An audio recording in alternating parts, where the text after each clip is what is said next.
Hello, we return with more Hexen antics.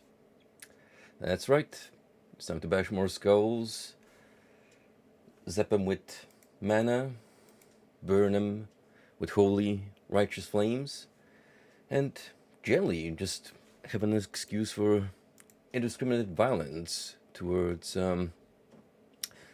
non-human entities. I mean, some of them look vaguely human, but you don't quite know what's under those occult robes and behind those hoods. So we're gonna assume they're none of this world, and thus I have an excuse to rid this world of their existence. Just the way things work, really. I don't make the rules, I simply enforce them.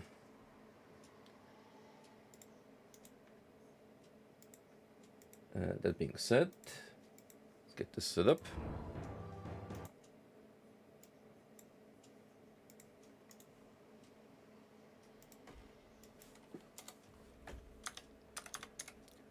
Look at that warrior lad. What a slab of meat this dude is. Definitely, totally not based on the Arnold Schwarzenegger portrayal of Conan the Barbarian, which was, well, very topical in the 90s.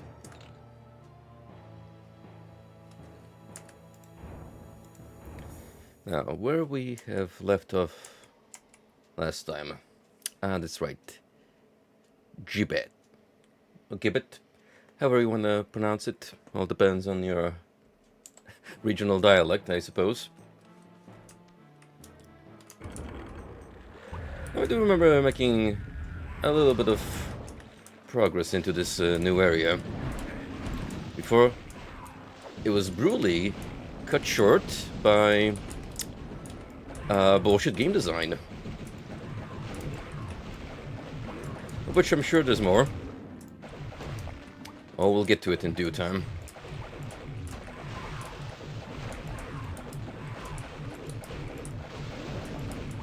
First things first, though.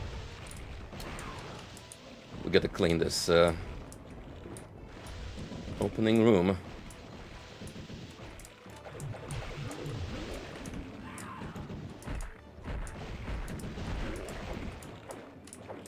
Kiss my half-angel hands. Yo, Frosty, the run 40 months. Thank you for the continued patronage. How did he go yesterday? Did you manage to call it night there, or do we have more in store for Alex and his friends? That merry bunch of miscreants, I'm gonna assume. I literally have no idea what's going on in Geek, but that is a game that I do intend on playing, so for all intended purposes, I'm just gonna wing my understanding of the plot for now. Make up my own little adventure.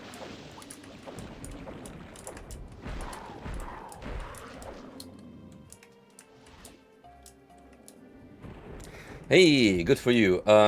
So how many hours that took you in total?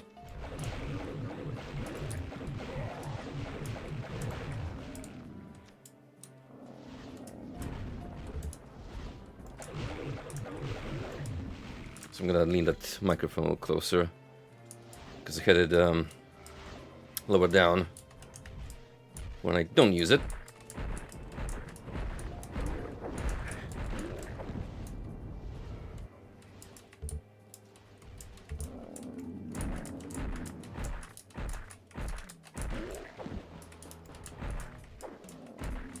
Now I think there isn't much of an incentive for me to use the maze this late into the game, considering I'm not doing terrible on mana. There's plenty of pickups about, and I have suitable items that let me basically recover both blue and green to full.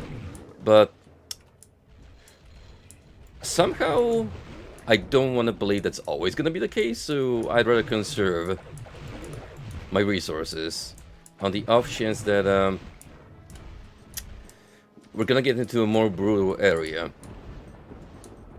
in the foreseeable future.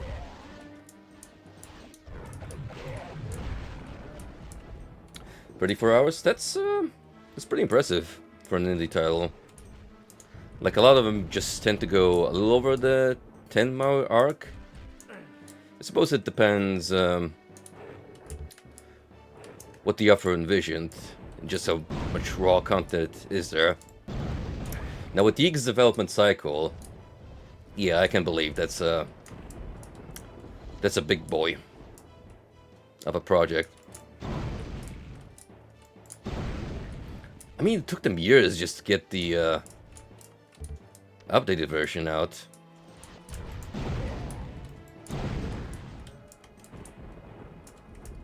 So I'm gonna make a save here, so I don't forget.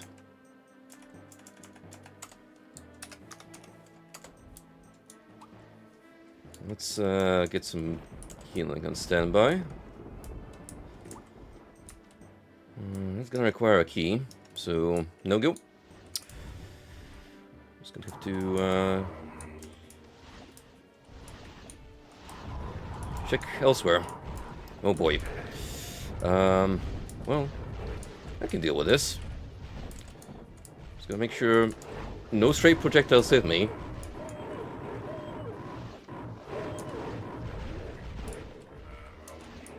Come along. Use your ingenious pathfinding to bring yourself one step closer to doom.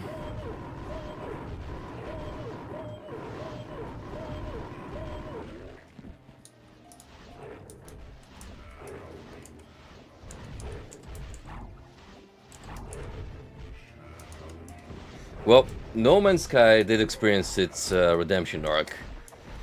Just think about how much those Steam reviews overturned within a couple of years, from overwhelmingly negative to very positive, I believe, is where the game is currently sitting at. So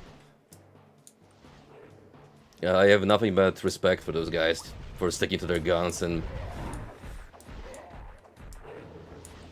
believing in No Man's Sky. Which, by the way... Okay. Can't say I'm surprised about this outcome. I mean... if it's a bed kills me... literally, the gif of the child dying in bed. The ceiling will come down to do the job. Yeah, No Man's Sky's patching progress, that was like, oh, a good several years of continued labor.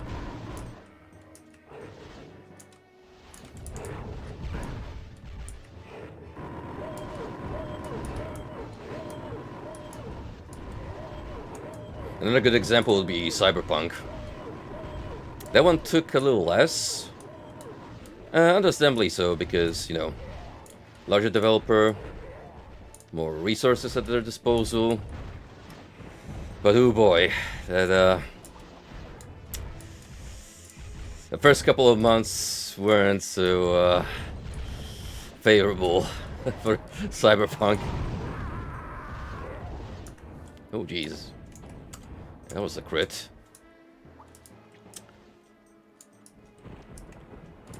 Maybe maybe we just don't dick around and go all out.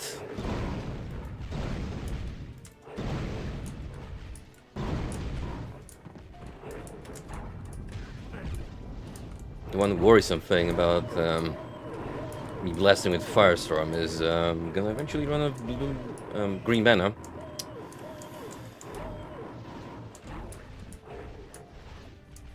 A couple of healing potions there, but let's be honest, after the last incident, I don't know if I want to necessarily try and grab him.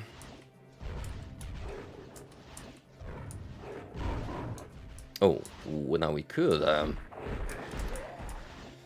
let the infighting commence.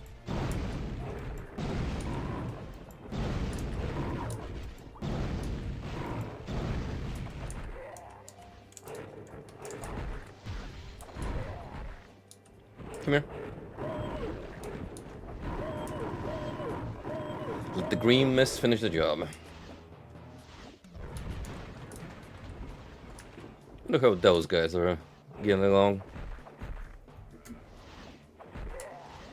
Quite frankly, I haven't seen a Centaur versus Warlock matchup just yet. They seem to be doing a swell job at just deflecting their projectiles.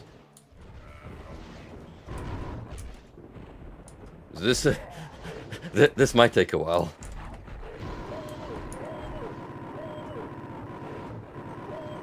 I mean, don't mind just baiting them individually into my traps.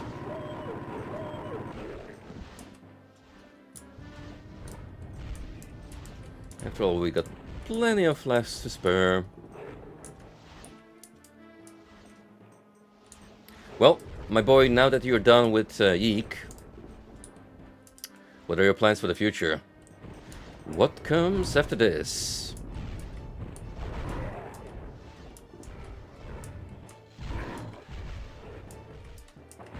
Oh shit, those spellcasters are getting their asses scanned into him.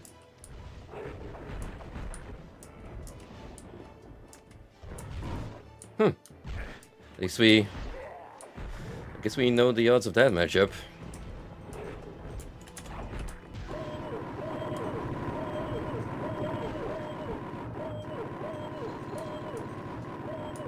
Didn't even do much damage to him. Interestingly enough.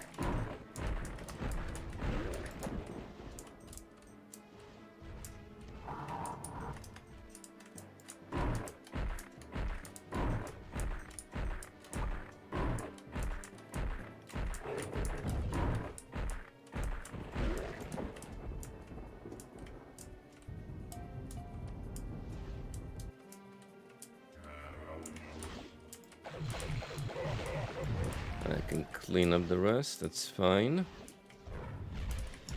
Do they know I'm here? Huh. That would imply that,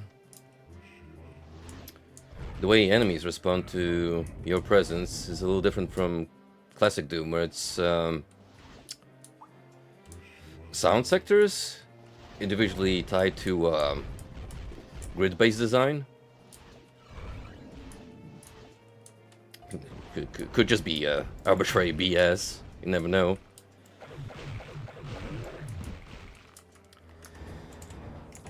Anyway, I try and pull a fast one. Can I like? Oh, well, I could grab.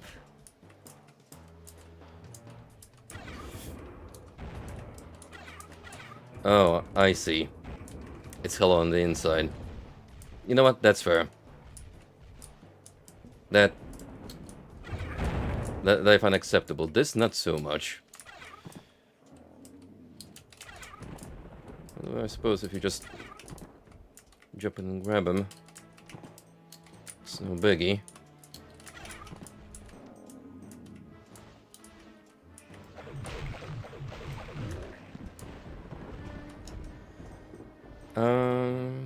Well, not much going for this room. In terms of I need to be here, I'll do... That might be a key up there.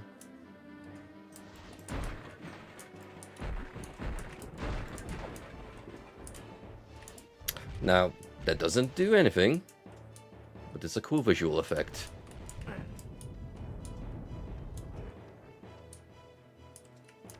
So it fills up some of that natural urge of yours to smash through everything. We love destructible environments. And we need more of them in video games.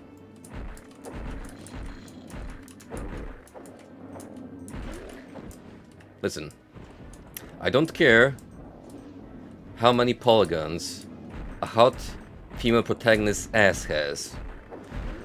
What I want is fully destructible surroundings. That is the peak male fantasy.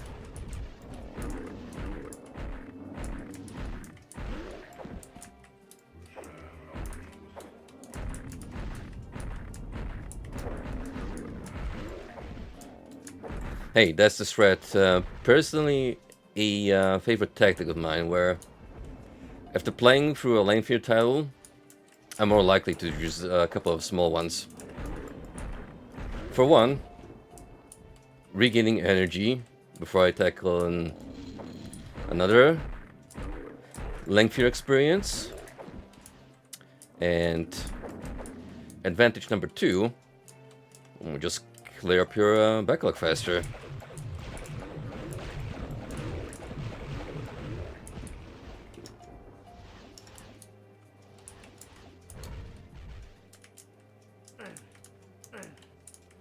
Is this just for show, or don't see anything you can interact with?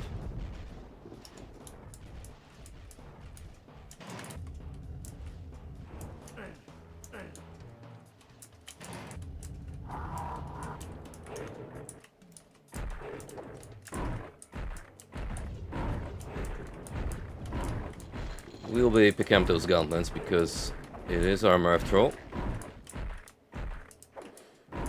That is after we do this little dance of death.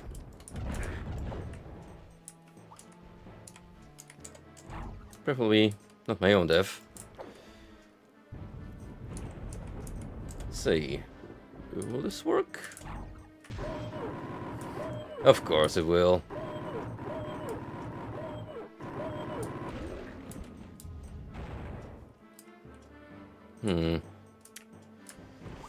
I don't trust that alcove. I already learned the hard way about the blue vial on the bed. Get it because that's solid rock up there.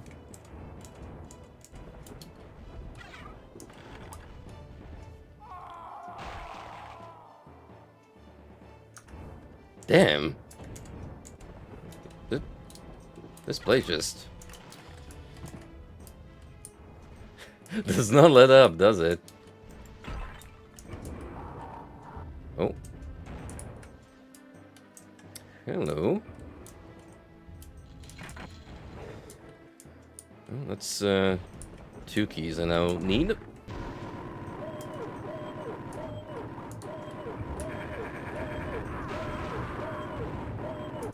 You cannot in fact cheese that.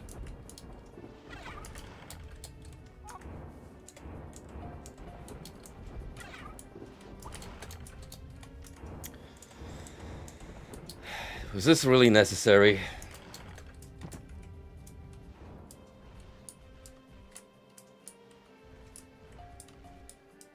Yo, what's up, man? As soon as I get to it, I'd be down for Hexen 2 co-op.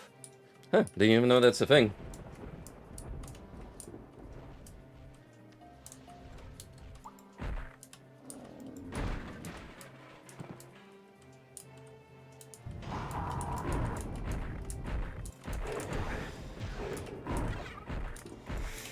This game is very rough.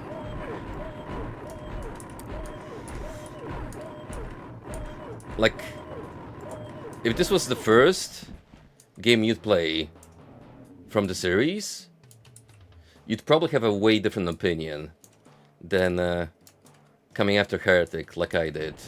In which case, there are so many questionable decisions which you could tie into different design philosophy, but at the same time it's like, why? They already had a good foundation going on with Heretic. Why the need to suddenly make it more of RPG with first-person shooter elements?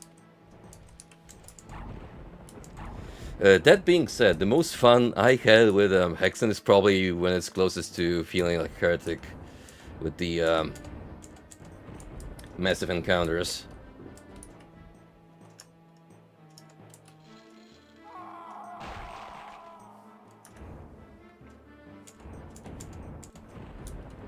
Hey, I did have to check it out.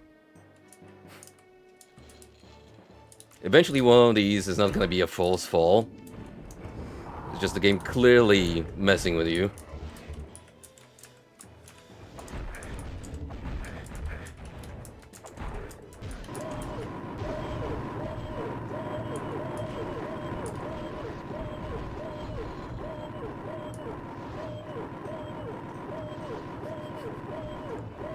It's true. There's so many of them on this level. In any other circumstances, that one square over there would have been a secret.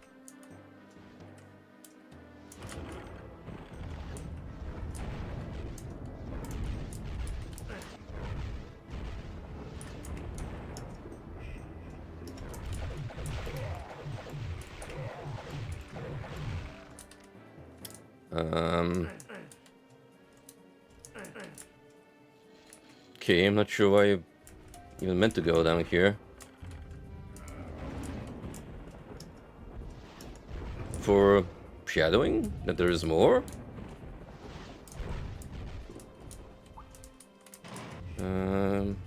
Alright. Just move on to a different place then.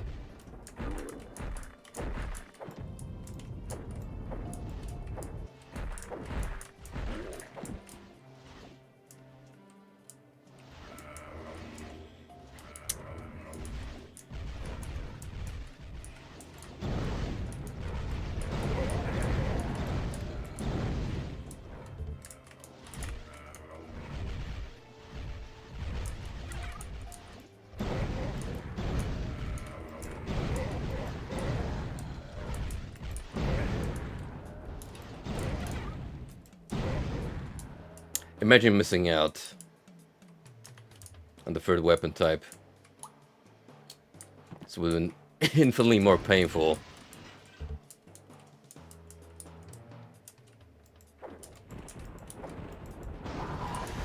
And now that I think about it, I have seen several instances where you can find the Serpent Staff, but not so much the spell, which makes me think it's infinitely more rare. So you might get like 1 or 2 shots at picking it up, but if you miss it, well, sucks to be you.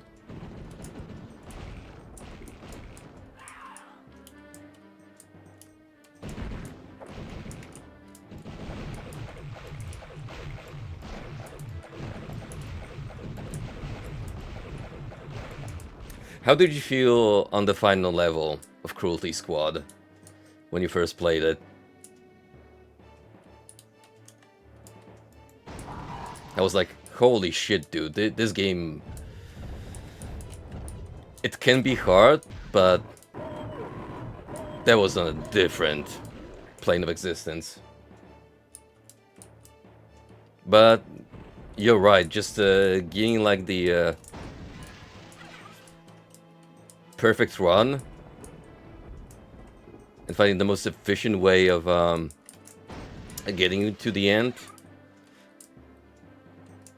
hit close to retro gaming in terms of just replaying a level over and over until you got the pattern right.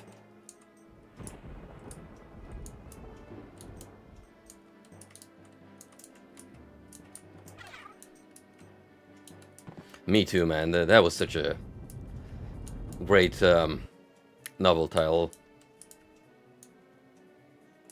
Definitely wouldn't have been the same without the fishing mechanics. The fact that you just buy a whole level.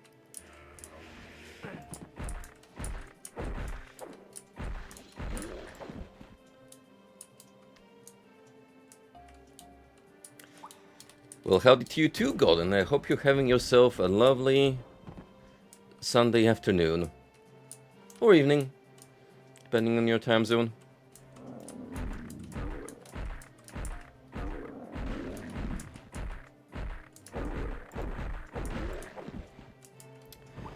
Oh, right. When does AGDQ start? It was supposed to be today, wasn't it? An idiot admires complexity, a genius admires simplicity.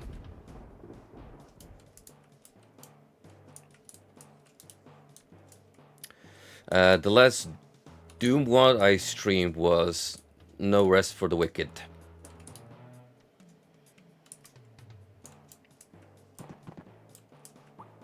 I'm pretty sure I'm done with all the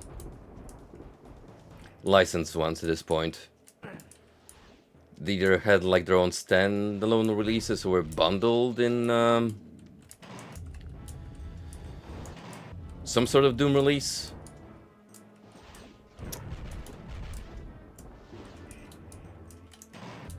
Actually, no. There is at least one more that remains. Legacy of Rust. The one that got included in the most recent update. And do believe me when I say that is on the 2025 agenda.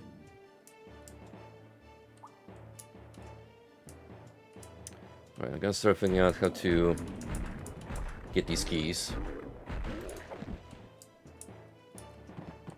I think it's been long enough, Frosty, that I'm willing to give that a chance.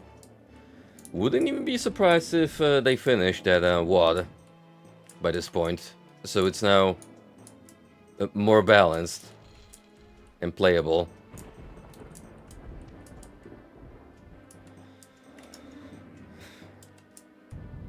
In fact, I missed a switch somewhere. So we go on the map here. In that grand hall here. Oh yeah. Forgot to flip that.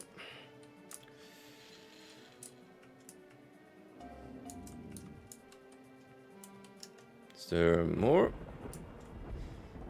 Something's opened up.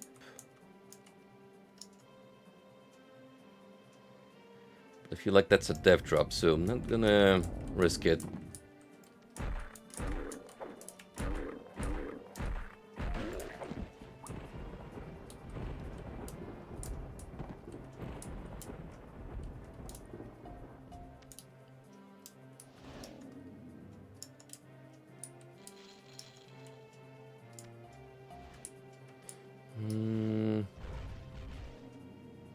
Guessing more stuff to do in the south.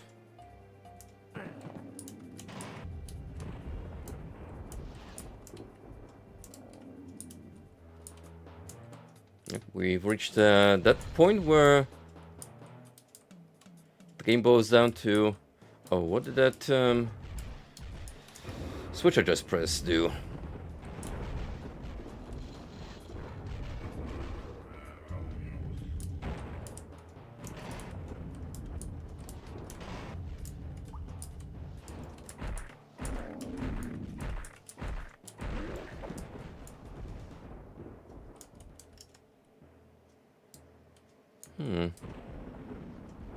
Can't really me tell. Now weirdly... Oh, that's rude of you. You know, behind that, deadly square, there's like a white line that's interactable? Right here.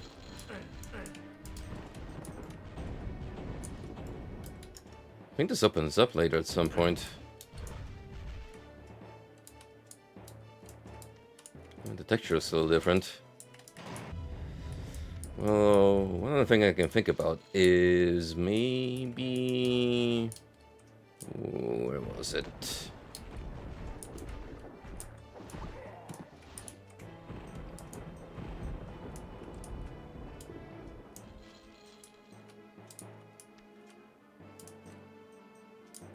I was hoping this would open up.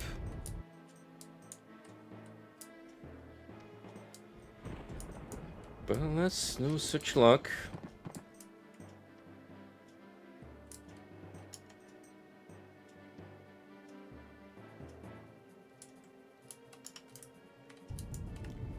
Let's see. Smash all these, right?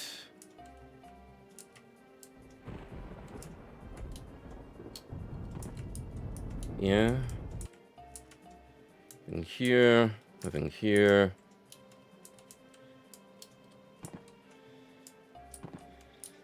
Okay.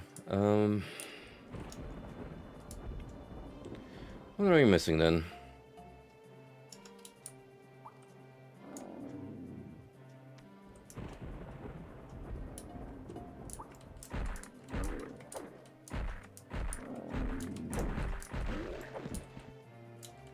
It's like a lever up there.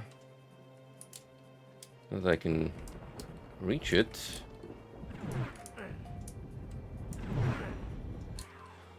Does take me again? Oh, back here.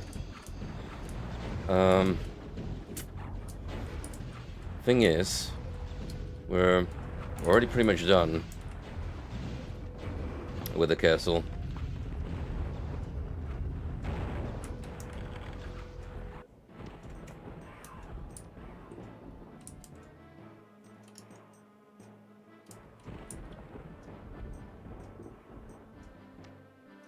Well,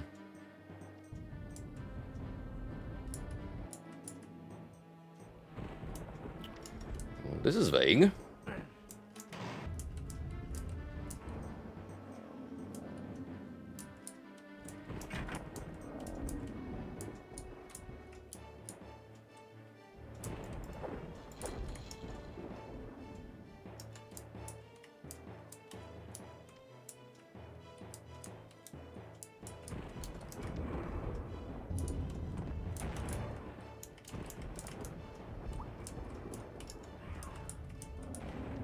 See a switch up there.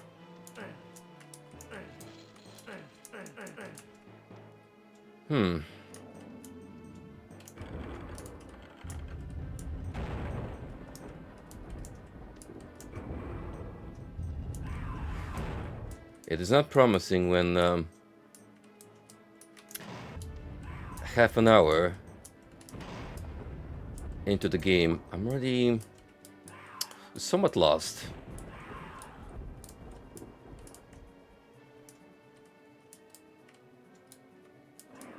Don't tell me there's like a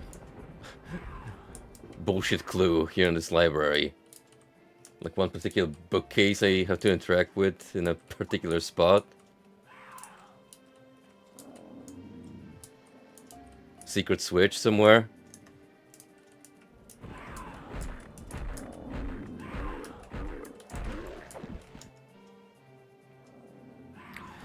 Wait a minute. One of them is slightly thinner. I'm not sure if that makes a difference.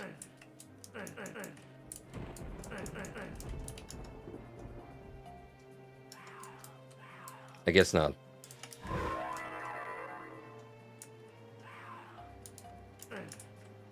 That did something. Yeah, the texture for this one is different type.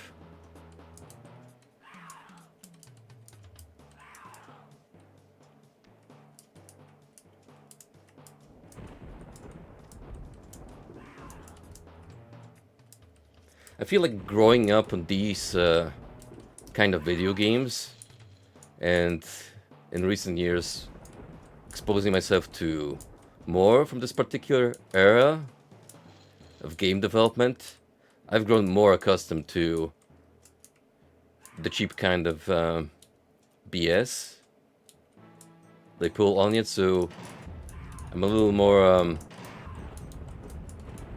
open to where look for potential hints.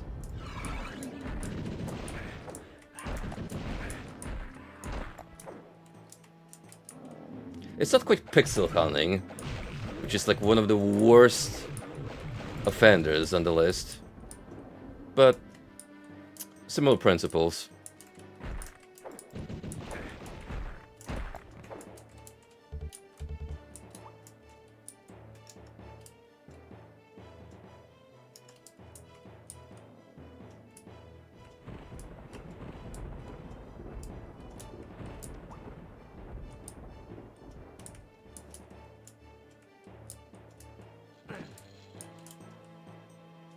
Now again, the problem lies where we have no idea what that interaction entails.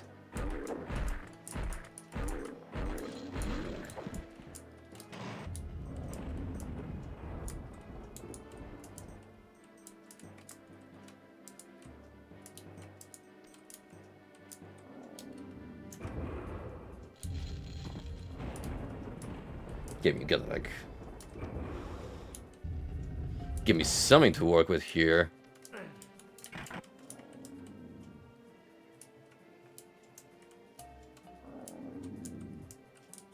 You can't just throw an interactable piece of environment, play a mysterious sound effect, and call it a day.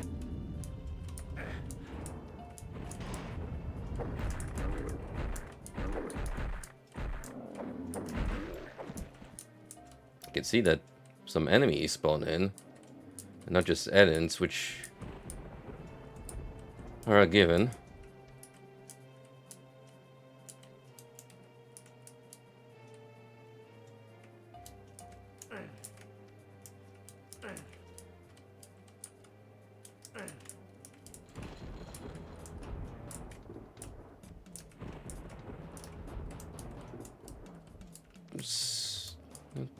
Not any more of these, are there?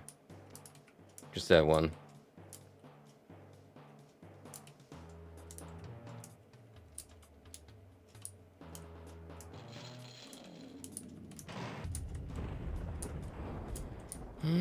Alright then, if you say so.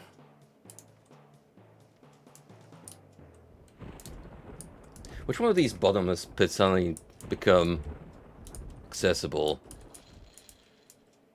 Or some sort of nonsense?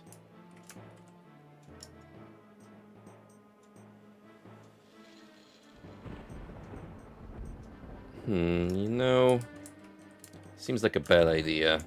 I'm gonna do it anyway.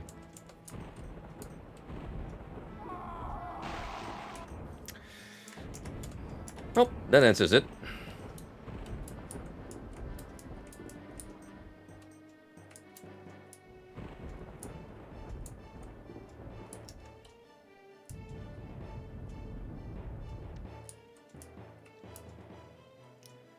Oh, on the map, reveal your secrets to me.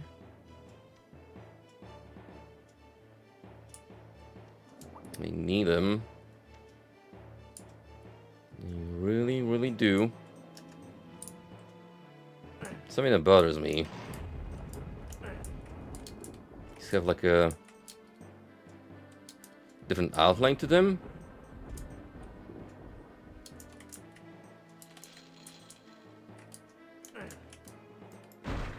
No clue if that matters or not.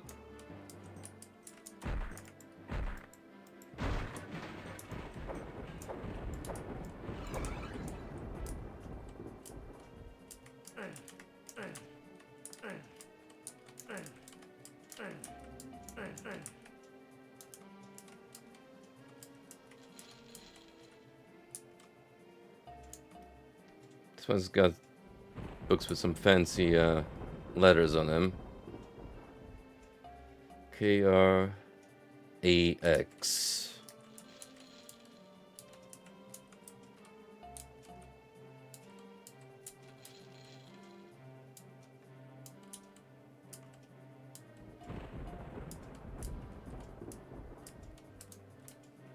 There's also 4 tables. Does that matter? Is it tied in?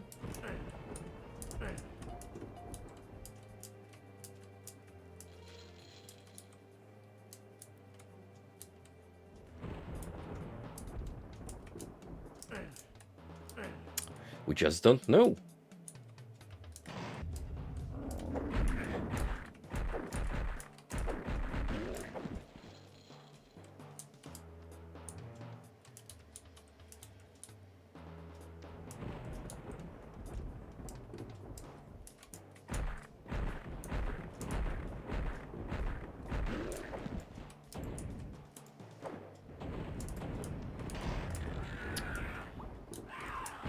You can open this up.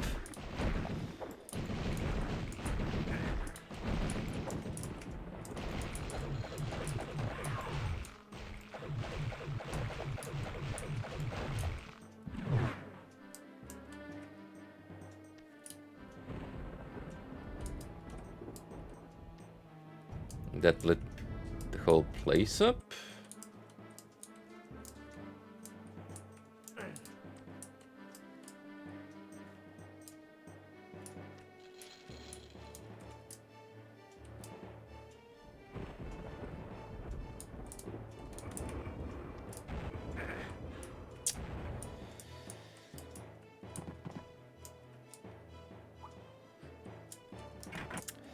No, Chief.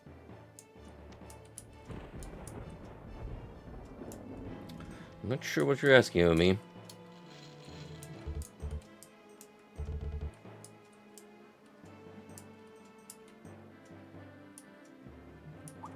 It's just me and this place seems a little different now.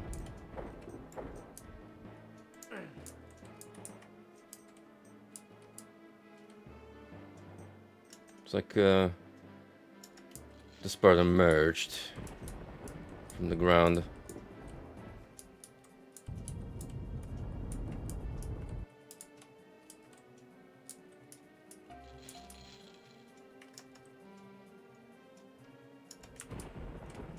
I mean, I killed most of the mobs, so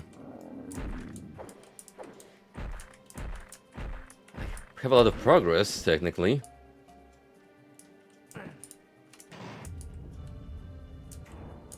It's just about reaching the next goal.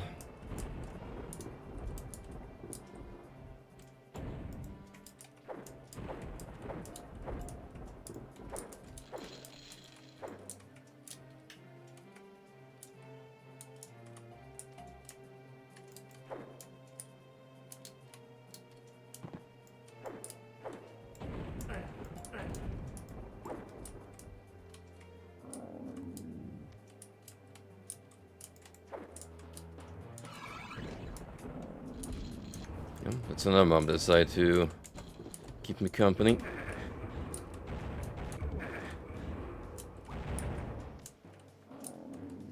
I'm sure that amounted to nothing in the long run. But on the off chance that it's a trigger I do need to set off.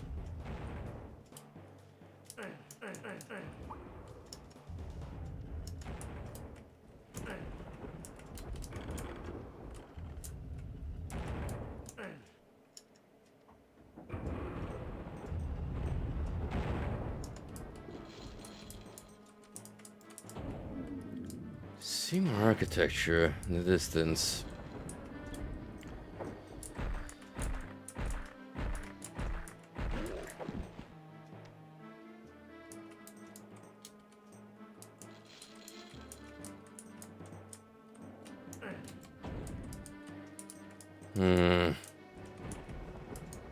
Humbug.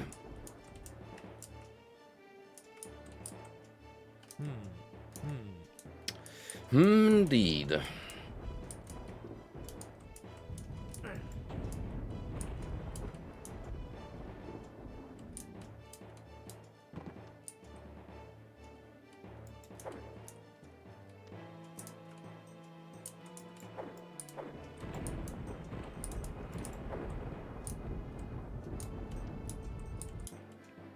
How am I to get inside here?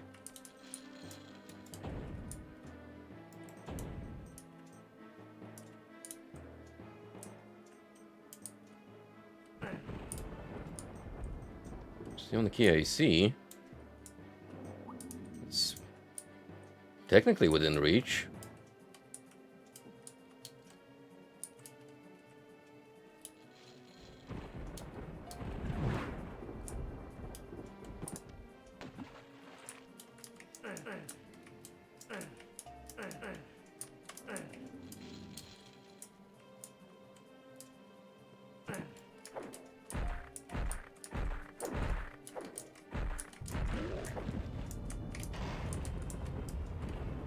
Bro, what is this map? What is it end goal.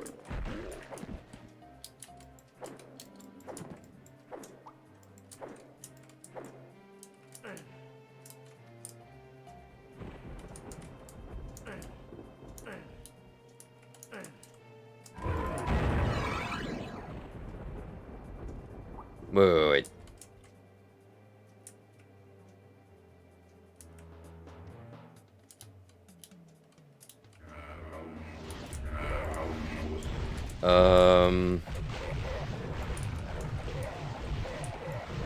I don't know how one thing led to another, but I'll take it.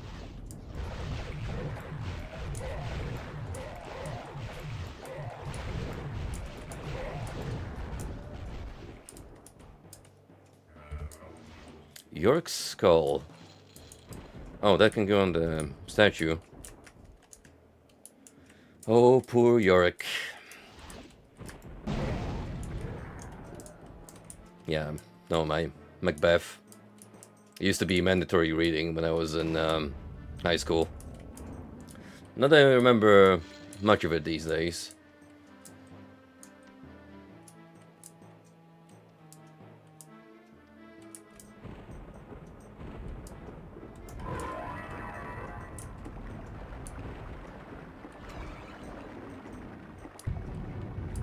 Oh.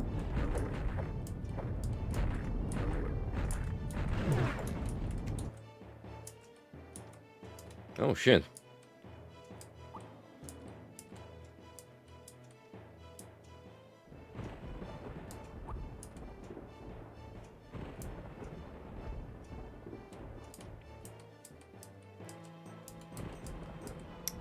So we're not coming here anymore.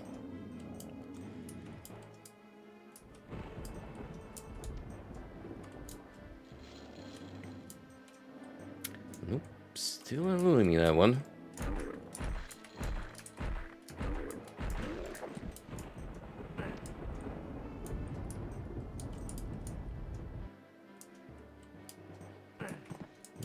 Maybe, you know, we can finally do more exciting things here.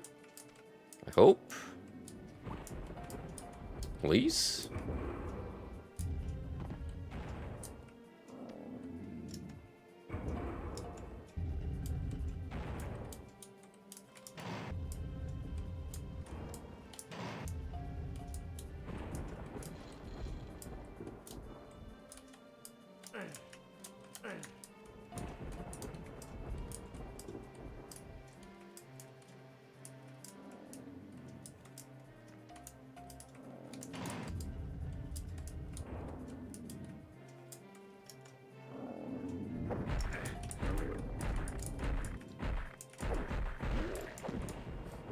That is a lot of work for seemingly no reward.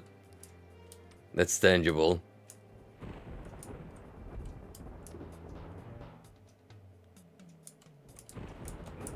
Alright, well, the lights didn't go off, so I assume I'm done with this part.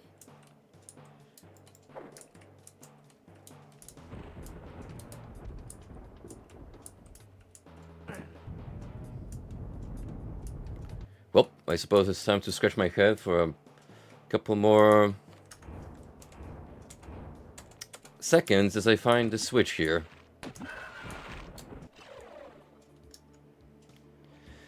Effluvium. It's just a glorified name for a sewer level. You ain't fooling no one.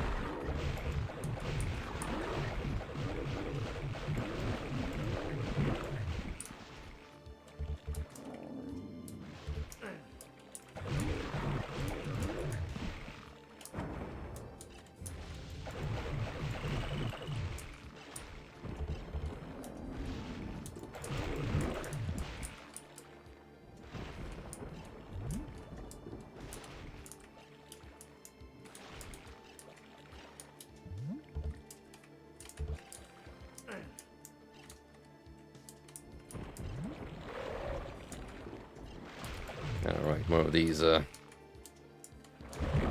jolly mermen.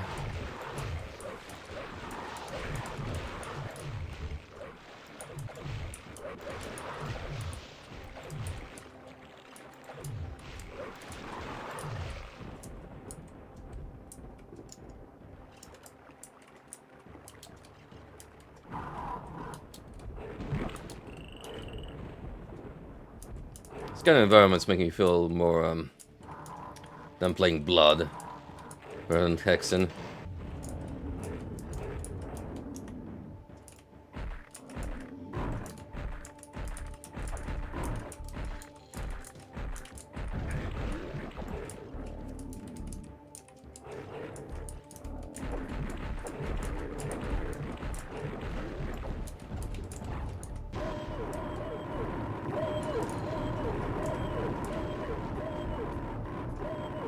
It's a little too dangerously claustrophobic for my taste.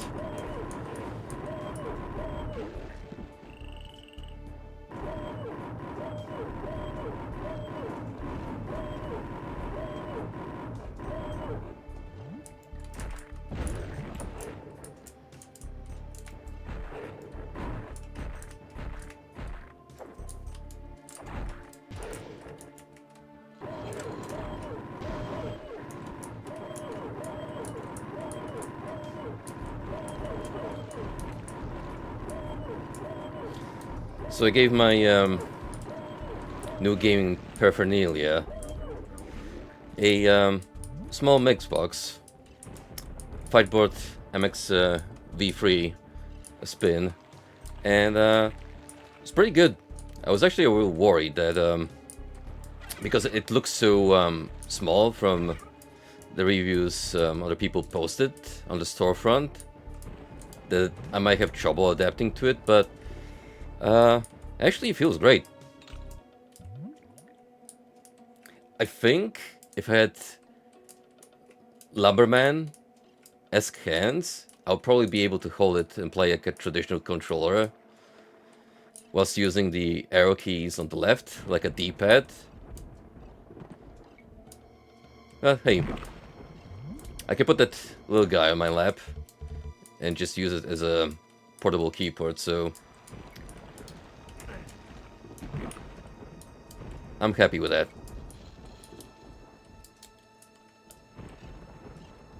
So now all that's left is for me to actually practice games for Frosty.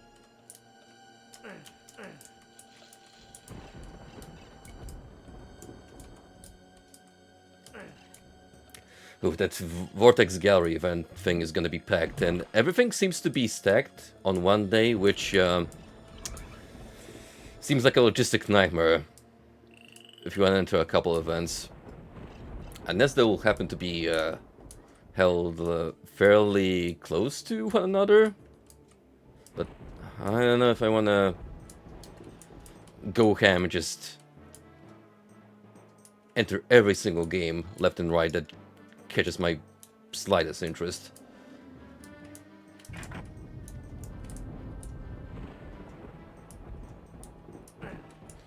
I'm definitely going for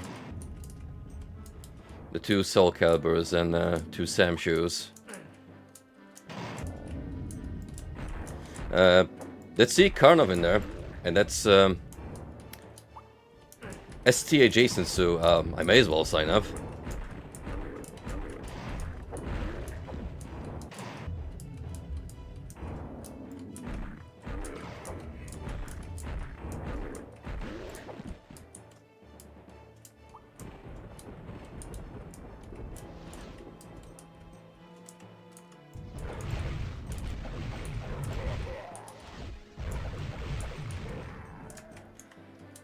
Alright, after much struggle, we finally made it here.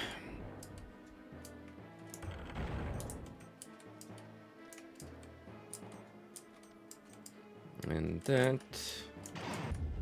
I imagine... Oh yeah, that opened up a passageway here.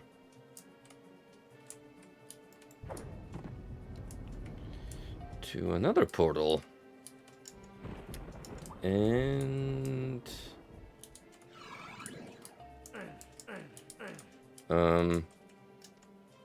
this staircase that goes nowhere.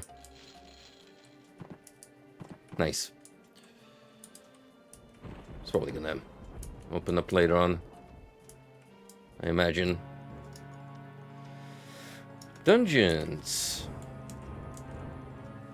Now, is there gonna be any dragons with these dungeons? Oh, we'll see soon enough.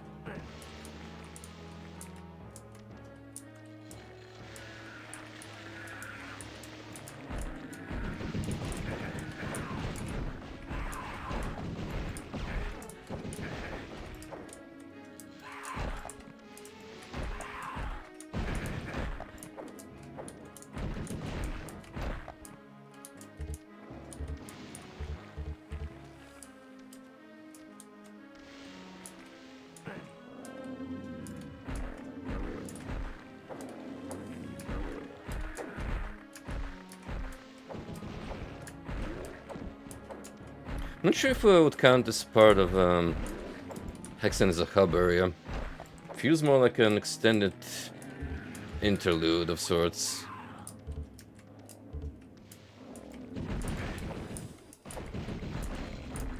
Which, you know, if that's the case, fair enough. I'll take it. Because as obnoxious some of these puzzles were, especially the library one, it still beats, hey, here's one out of 20 pieces of a switch sequence you gotta initiate.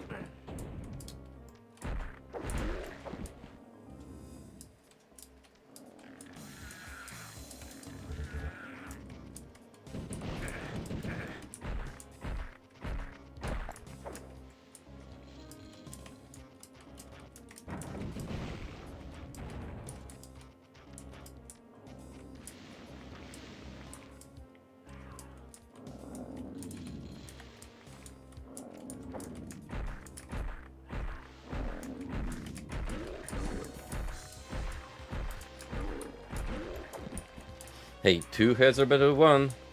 It's getting clobbered. Haha.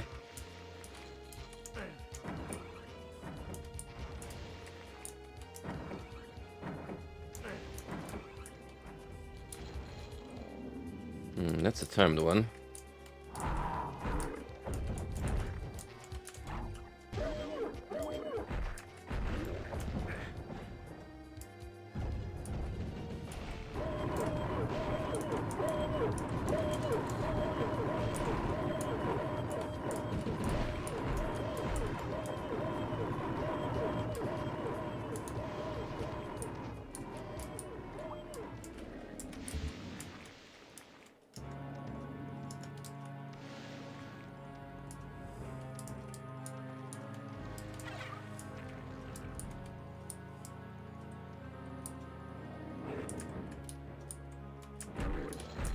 I will say this place does feel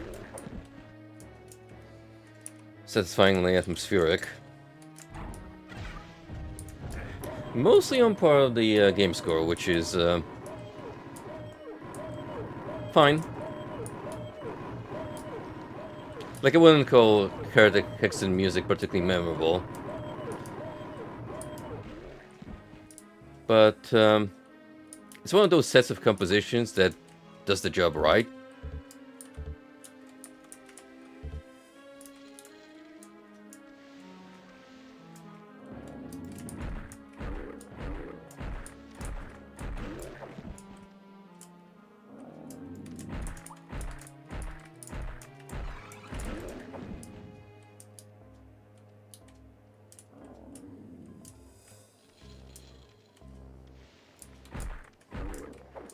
Let's get these two fools and the picture. Then we're gonna have to make a mad dash and see what that crescent switch does exactly.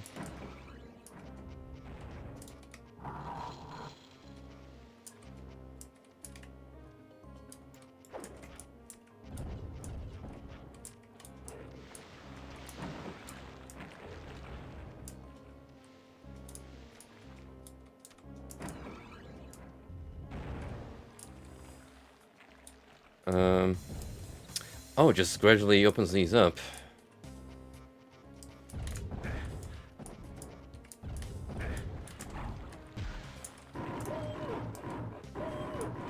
Check this out.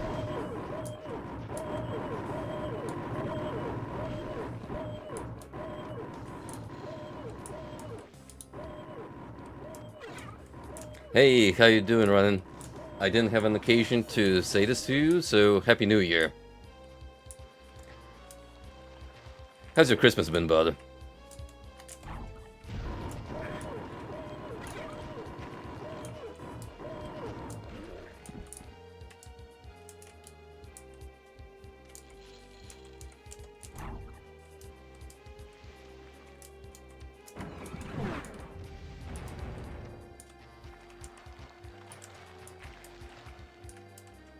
You look at that, look at that centaur ass trying to compete with a cyber demon here. Ooh.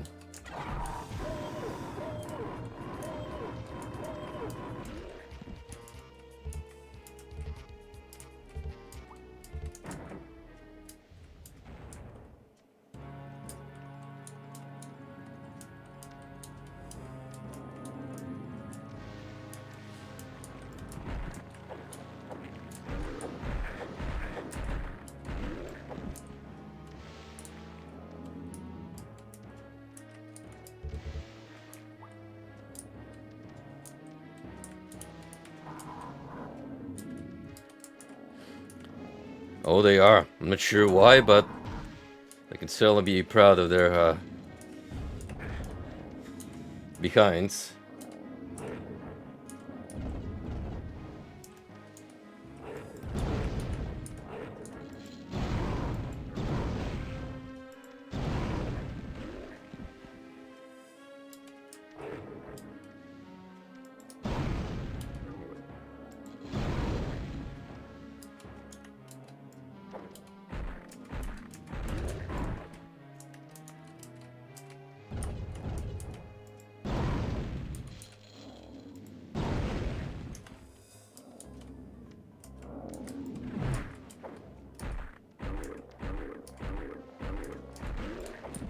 How many of you are there? We're like halfway through the default enemy count. Yeah, it doesn't seem like much, but this sure is a dungeon.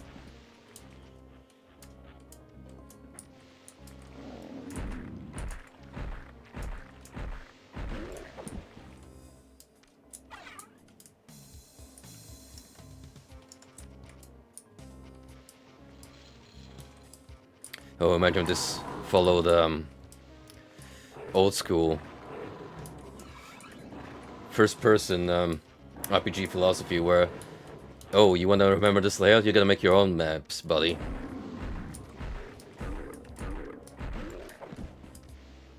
I know Frosty is rubbing his hands thinking of the time I'm eventually gonna sit down and stream Eye of the Beholder.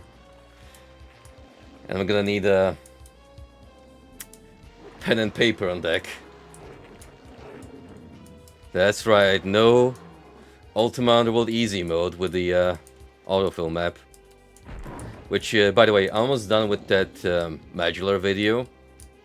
And man, that guy did a fine job highlighting just how revolutionary Underworld was for the time. Not just with the engine, but with a lot of gameplay solutions.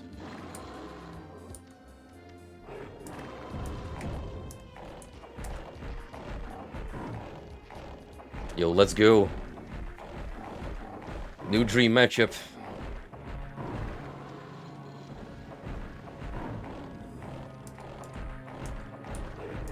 Yeah, when's the next Decino?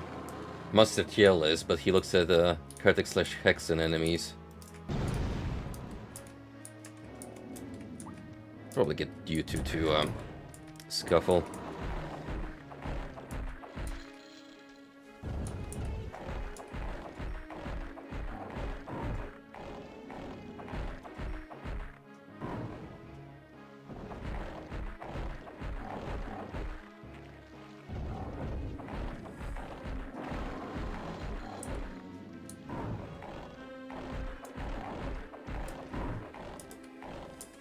Oh, this one's going pretty long.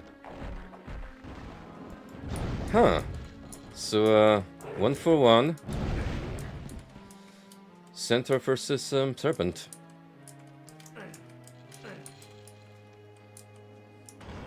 much more favorable odds than in the case of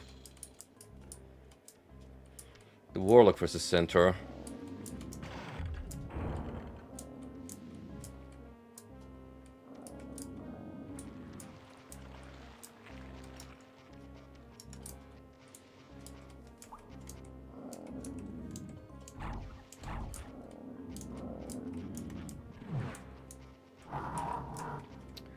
Ooh boy.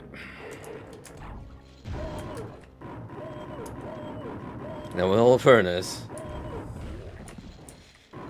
you are provided the means of dealing with these dudes.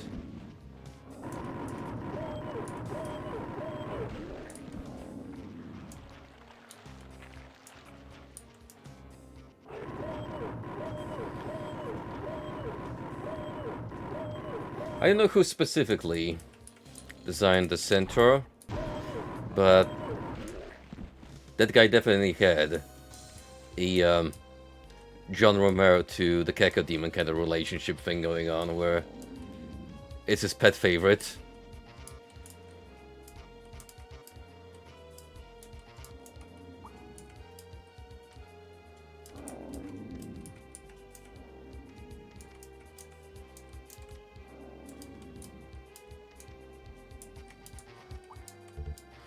Speaking of John, I'm paying close attention to the Quad Damage podcast because those guys did hint that they were planning to interview John Romero in the future, but nothing new has come up, so maybe they're still negotiating a schedule. I'm hoping it goes through because it would just be cool to hear the man talk.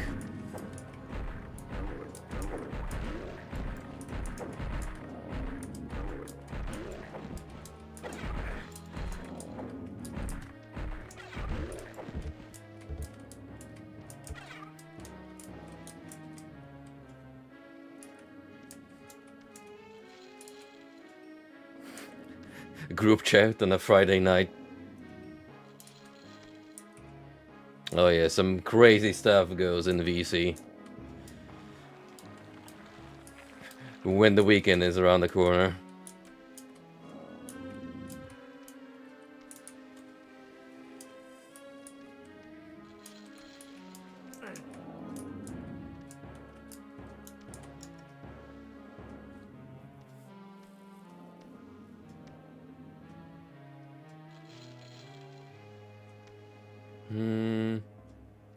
Let's see. This part seems more or less complete on my end. Unless I missed a corner somewhere.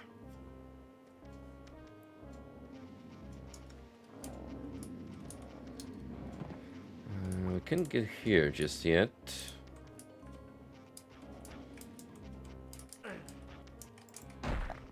Oh, sorry friends, but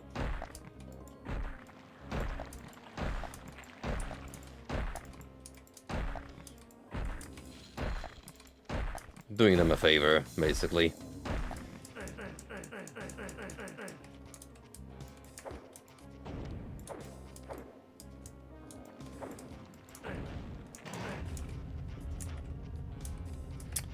Yeah, I had a feeling something was amiss.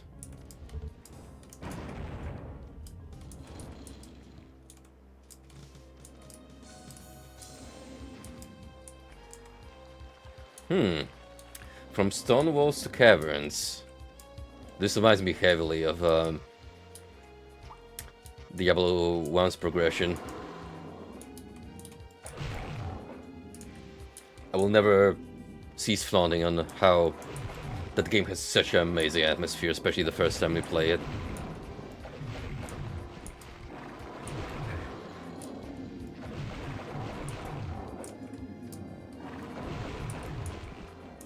I mentioned game scores earlier. Well, let me tell you about that Diablo 1 us and how insane it gets with the chords and instrumentals. down to imitating crying baby noises for the Hell stage.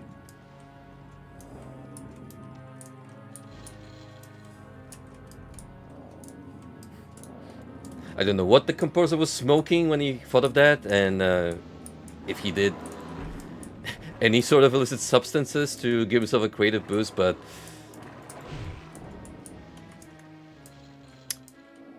it worked out just fine.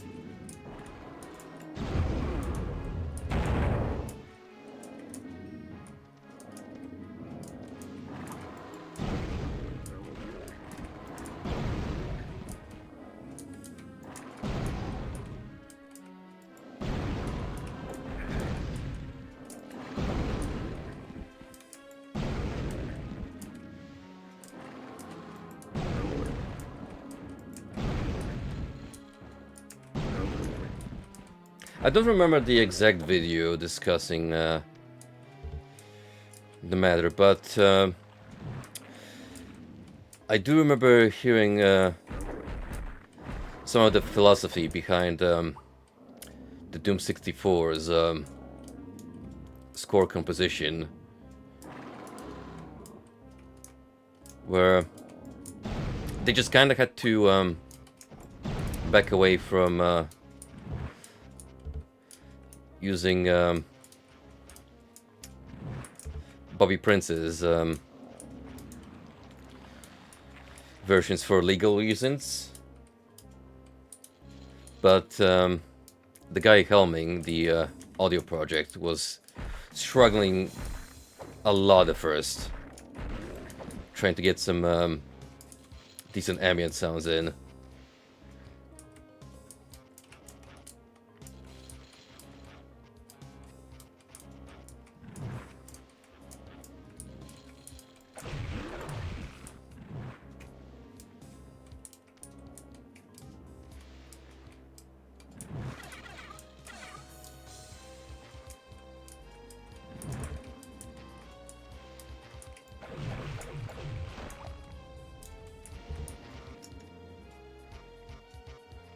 This just keeps going, doesn't it?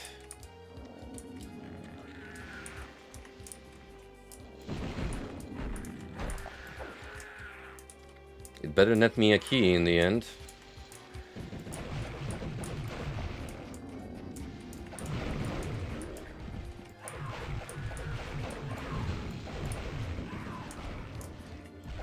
Another fun video I watched recently was the latest Magic Mush upload on the chowder over analysis. And let me tell you guys, I'm the type of fella that can get emotional over fictional characters. Like, I will appreciate their stories, sometimes shed a tear when something particularly sad happens, or share their joy. I will buy merch if I like a particular character enough. Yes, I'll call some of the fictional ladies' waifus too. Boo-hoo.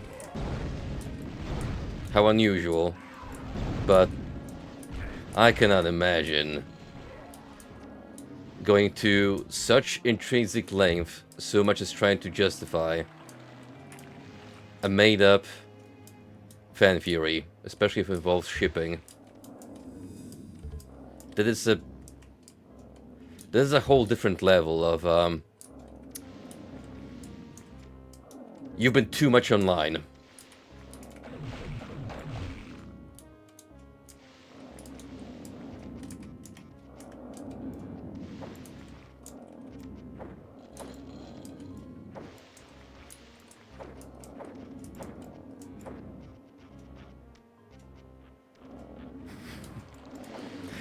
Really does make you wonder how that center of meat tastes like, hmm?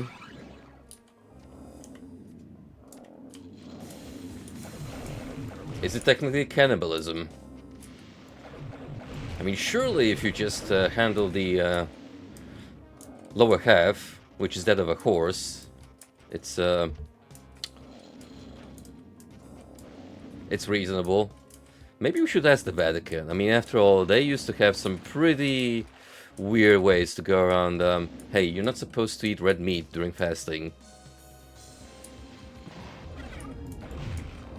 One of the more, like, famous examples is how, beavers and capybaras would be excluded from the, no red meats during fasting period rule, because, the logic behind it was, oh, those mammals live primarily in the water. That means they're actually fish.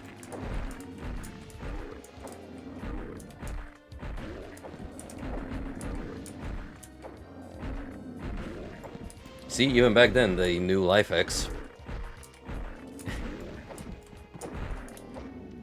It's a newfangled term.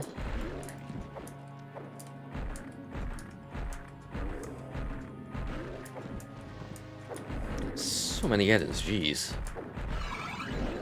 Couldn't possibly spawn in more, couldn't we?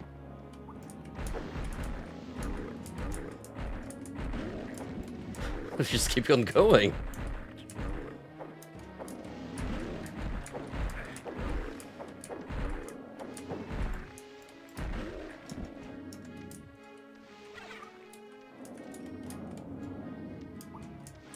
Goodness gracious.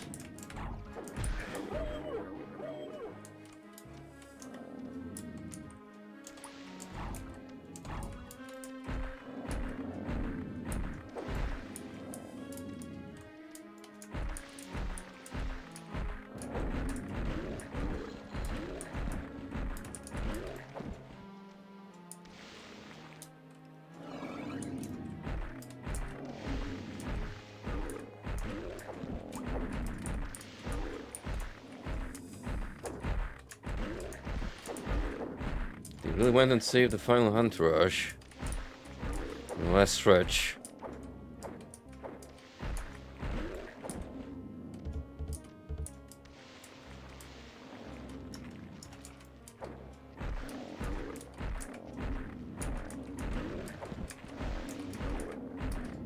You know, you should have learned from all the previous, like, 20 or so that tried to rush me down, and just humbled them.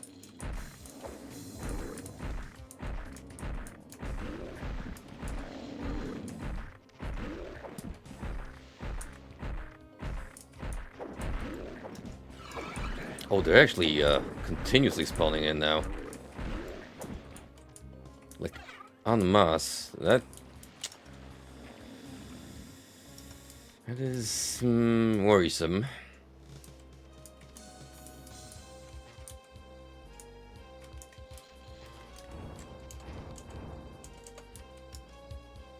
And I believe I still do not own a key from all this.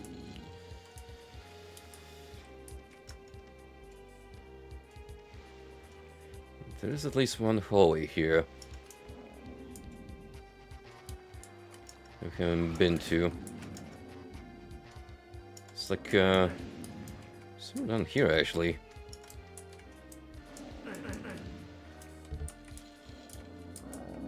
Oh. They're actually chasing me now? Is that what's going on?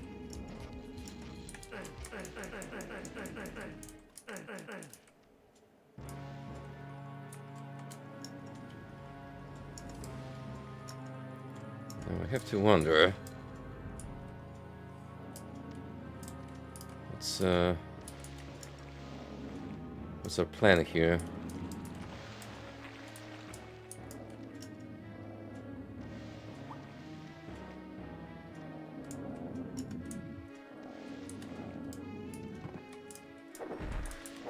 This place is just gonna get flooded in a matter of seconds. Unless they seize after a while, in which case, no problem.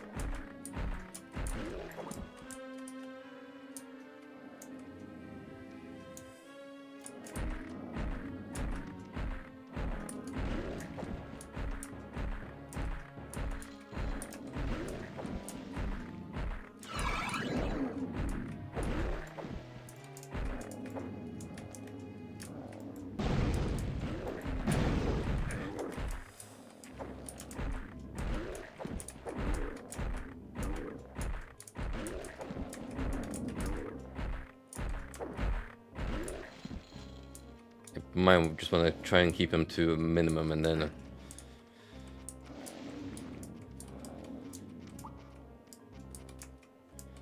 wrap this place up.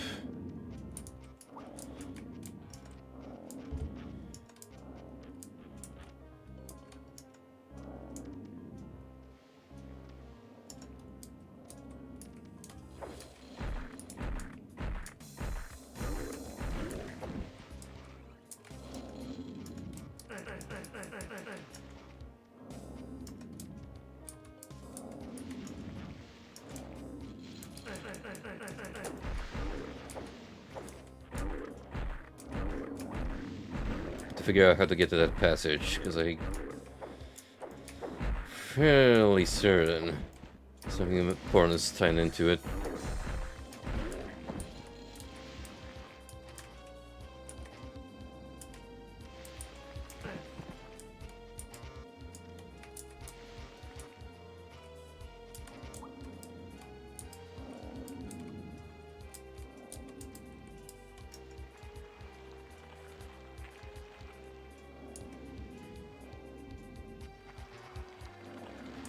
Yeah, it looks like a flip. Oh, damn it. Can I meditate in peace? Please?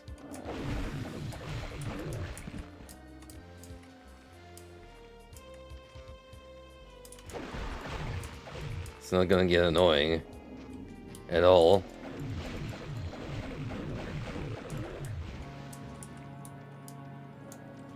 Just what I need, a gauntlet of enemies. Constantly on my case.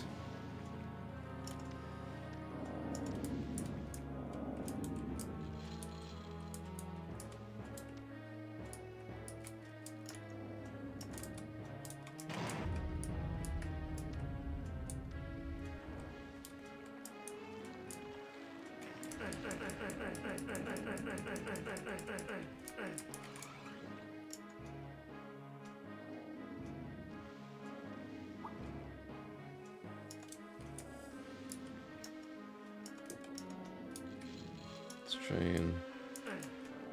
It's like, yeah, right here.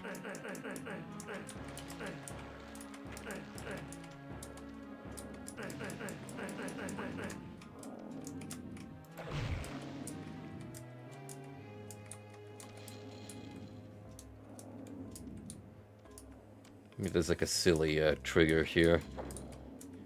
I'm gonna walk through all the cells and double check something. A reaction? No?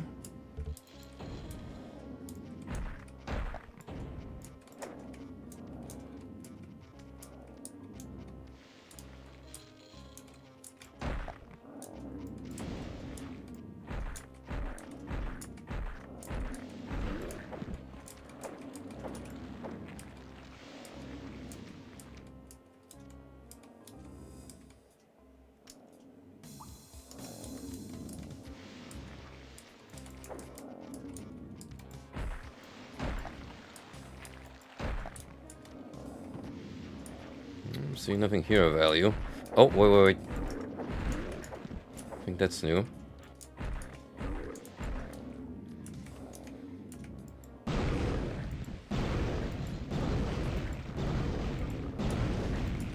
Out of the way.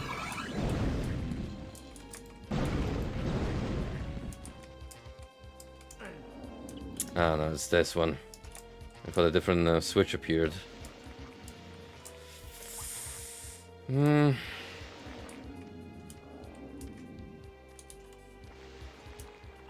Well.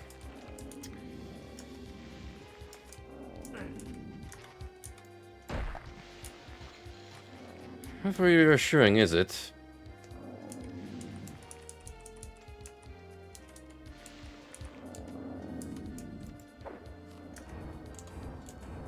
Let's mark a save here, and what happens if we go onwards? Puts me back here.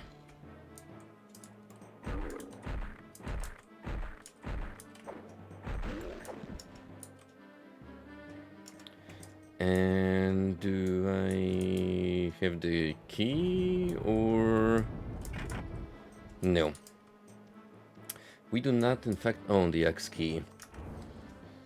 So it's gotta be in dungeon someplace.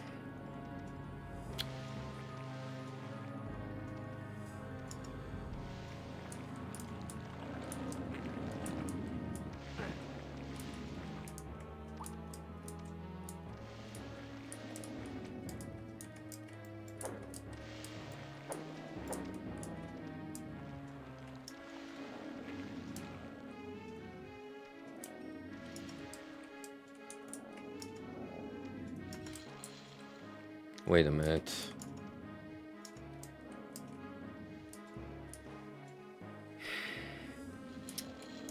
Okay.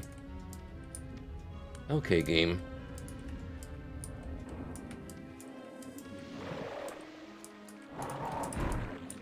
That's such a tiny fraction of the auto map.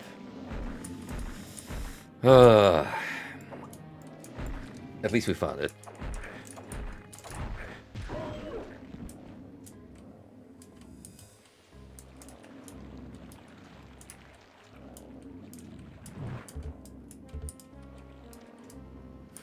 What's up, Passive Glow? You have to forgive running, but sometimes you'll just be in the mood to ask some really important questions.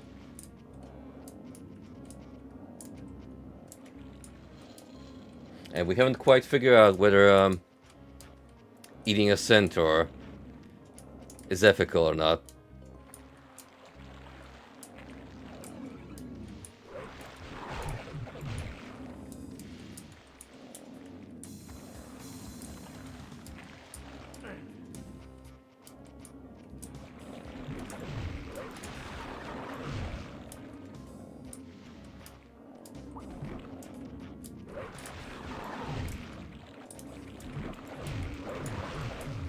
Oh boy.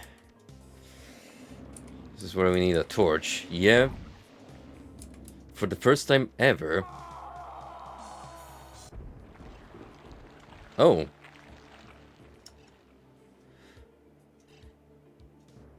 Huh. That actually wasn't an insta-kill. Interestingly. So it dropped me here. Huh. I'm actually surprised.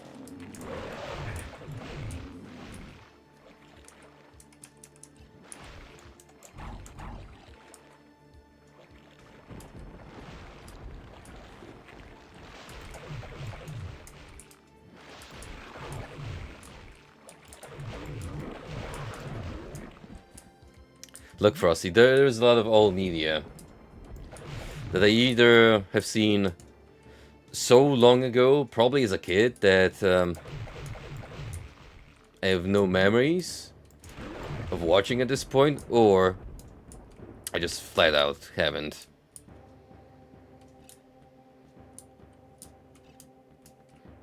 Let's throw that on the movie night.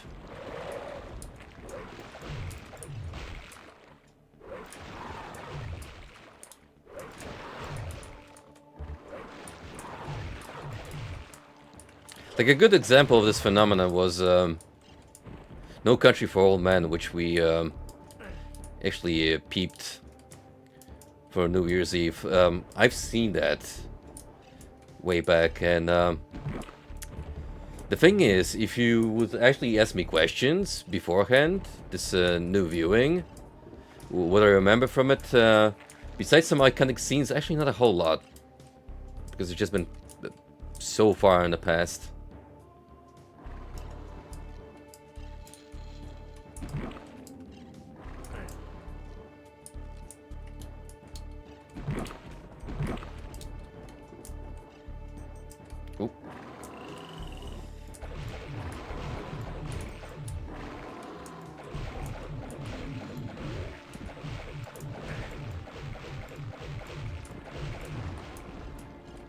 Brown Serpent makes a comeback. Brown bricks in Minecraft. Brown serpents in Hexen.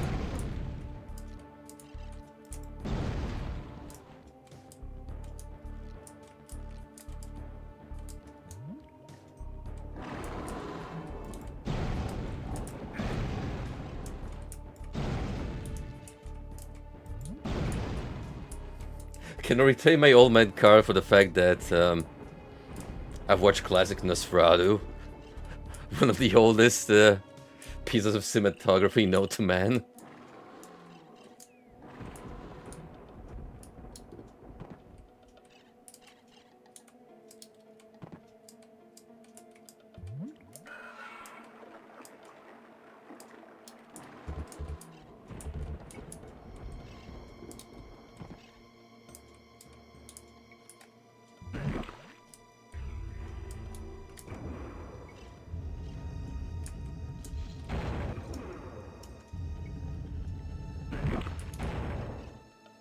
That wasn't very nice.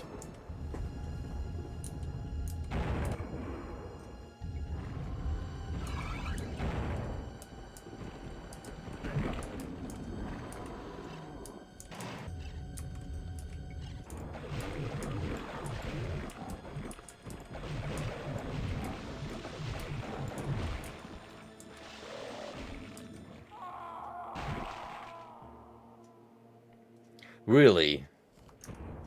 There's a death trap down there.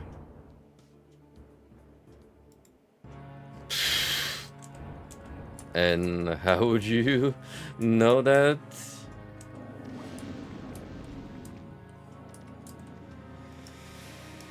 The answer is you simply don't. Until you fall to your doom.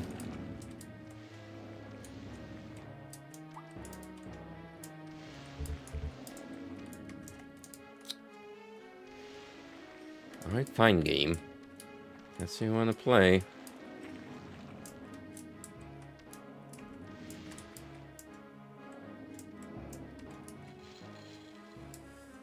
Where was that switch?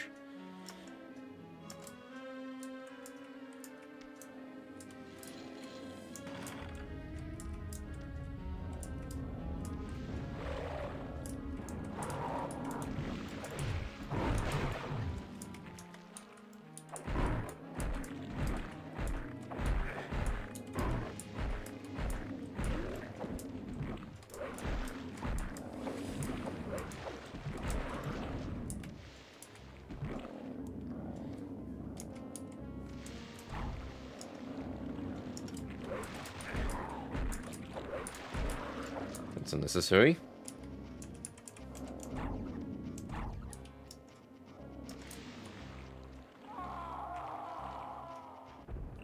Right, now that we're back here,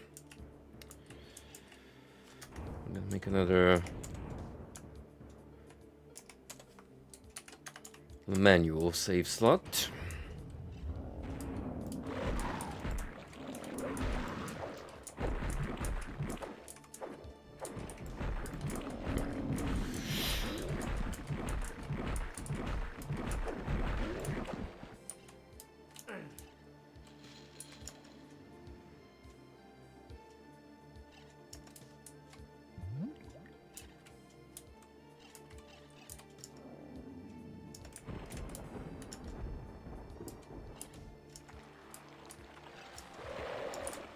Ooh. A bunch of stuff has opened all around.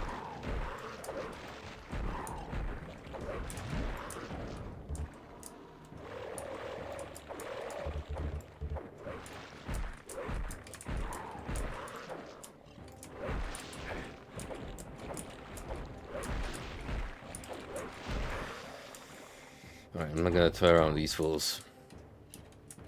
Get the blessed projectiles. That hurts. Stings quite a bit, actually.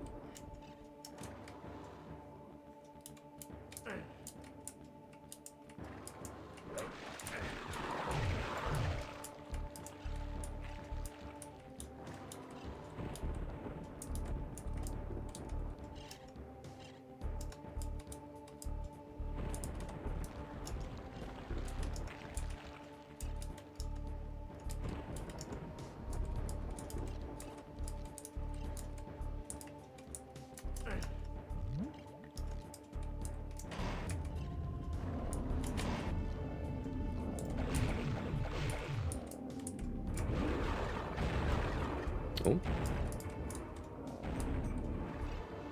Not a bit where you can go outside.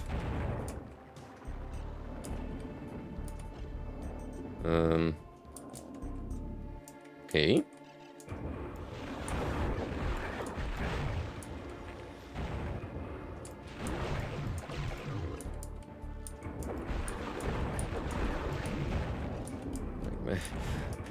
Maybe we should kill these guys first.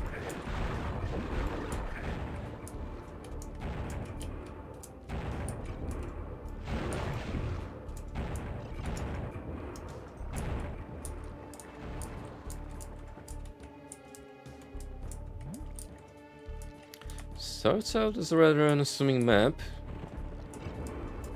But after that, fall from dungeons. Yeah, it actually expanded considerably in size.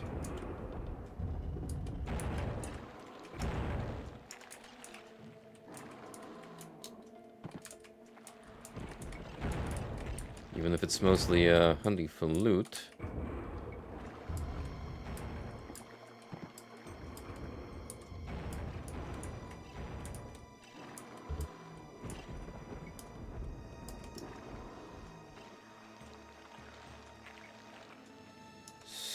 Try and make the most of it.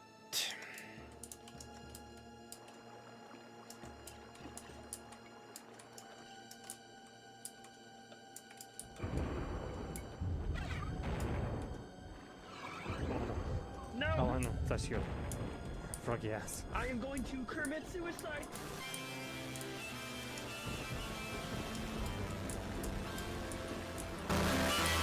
You know, that has actually happened a couple of times on the stream. Mind you, not intentionally. They were more so, the game arbitrarily punishing me for so much as, interacting with a piece of the environment. But it's true, a lot of, suicides have been committed. What's up, man? Happy New Year, and I hope Santa has spoiled you and brought a lot of good Christmas presents the past holiday season.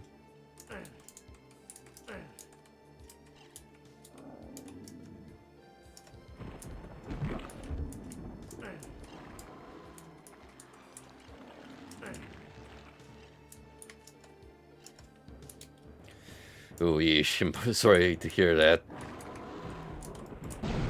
Like the worst time possible to fall ill.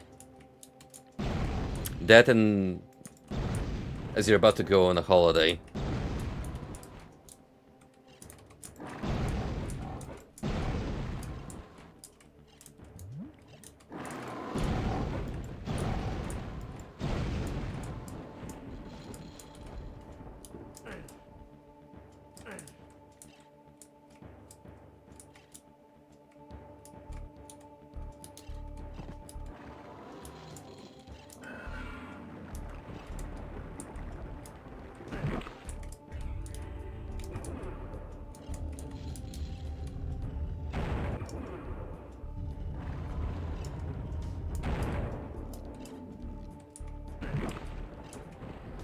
This is the part where I'll be seeing a lot more of these mermen.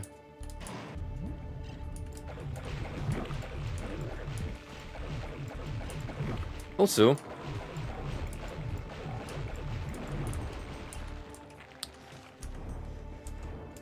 yeah, they kind of do hint at using a torch so you can see this little gap. But I'm still gonna say it's vile, wretched, repulsive, the opposite of fun.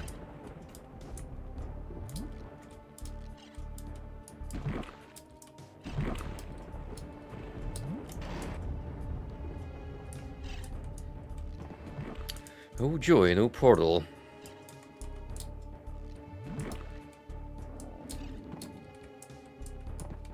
Where is this one gonna take me? I wonder.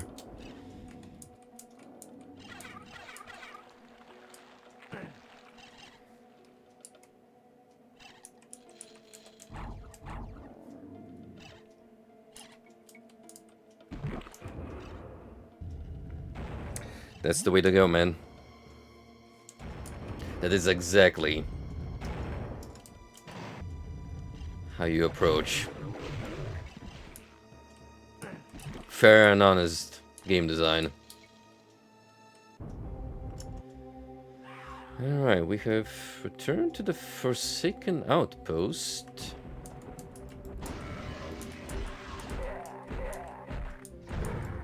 Curiously. A door opened in the gibbet. I might know which one it is.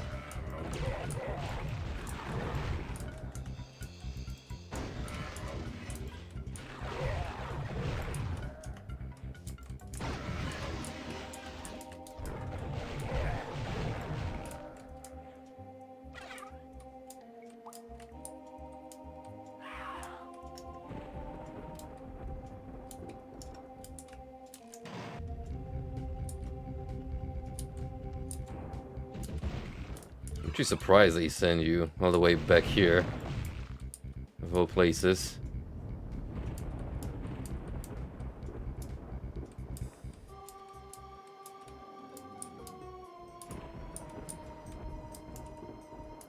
Wouldn't be an interconnected world without a little bit of backtracking, now would it?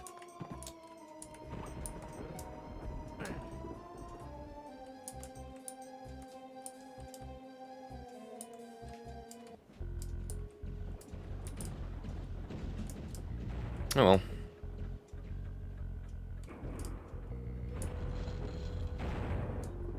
It's not too much of a pain in the butt, so...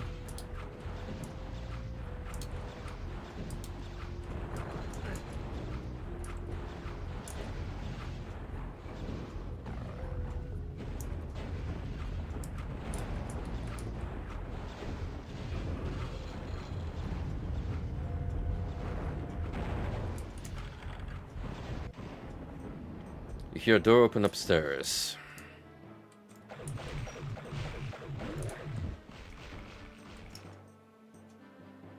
Upstairs, you say?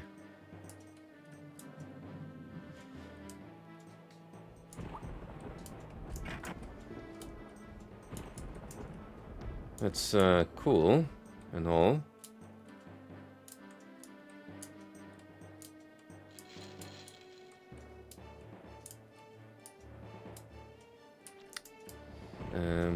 Still need this key though. Okay.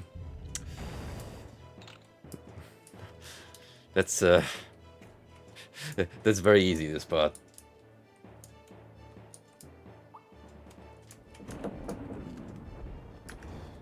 Just give me a second.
Alright, I'm back to sort of something work related.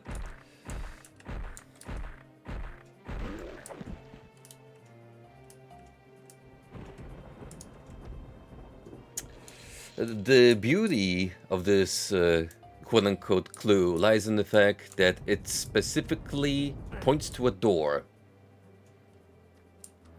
Now, by that definition, a door can be any sort of surface. Because that corner of that cage sure didn't look like a conventional door to me.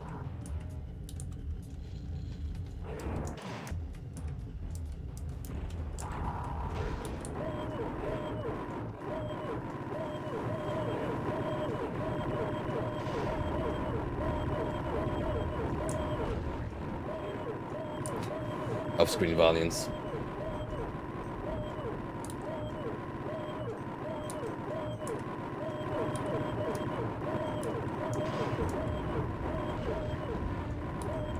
Just keep it going.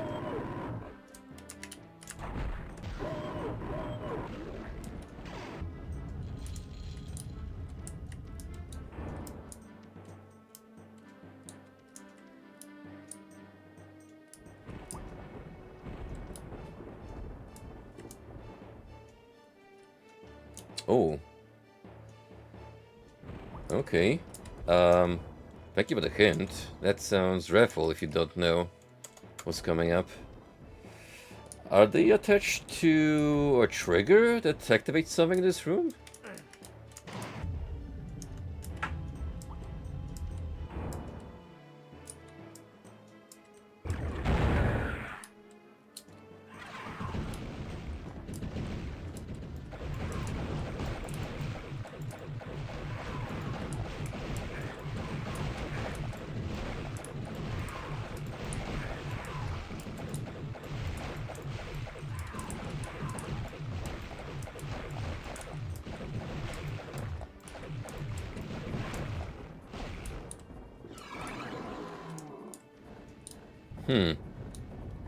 Remnants of an old era where we did not have game patches in the modern sense, so the most you could expect was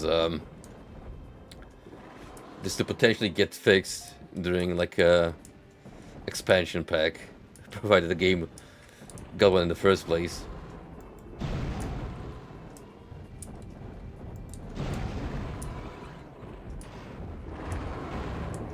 That opened up, so I'm assuming we're making progress.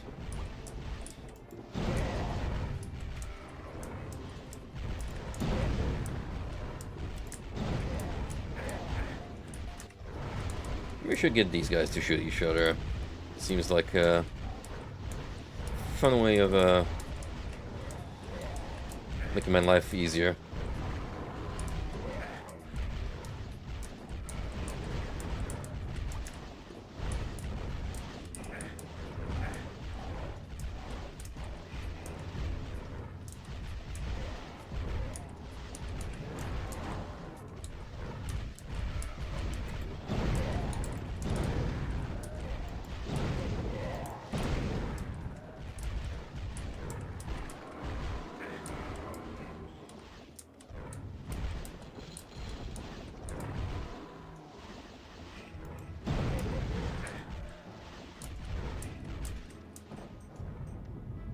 Just gradually have them intercept one another. Let the infighting commence.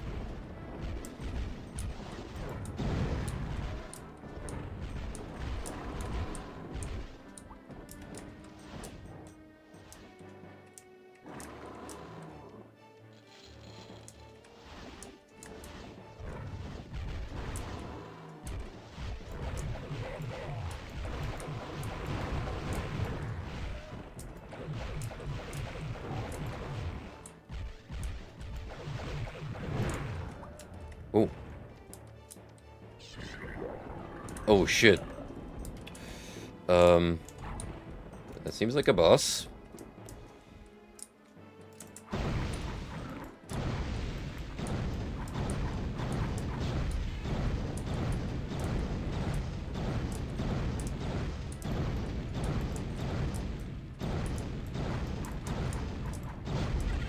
Does seem familiar.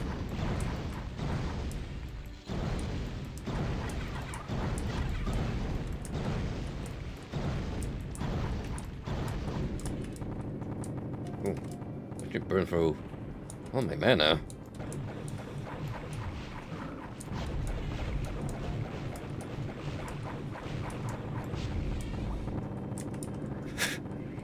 Why do they sound like bowling balls?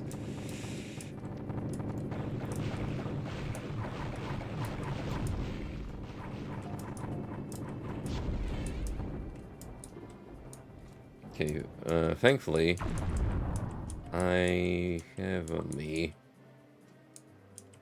a couple of these.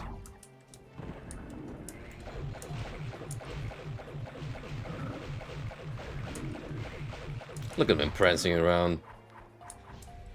So happy to be here.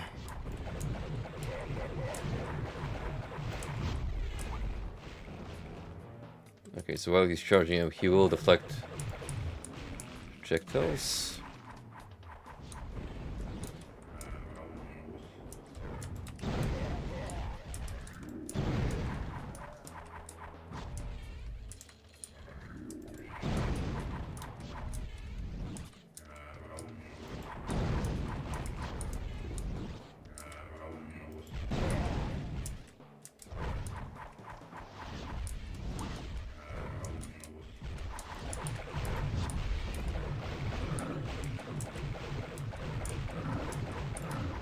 It's taking a lot longer to kill than last time.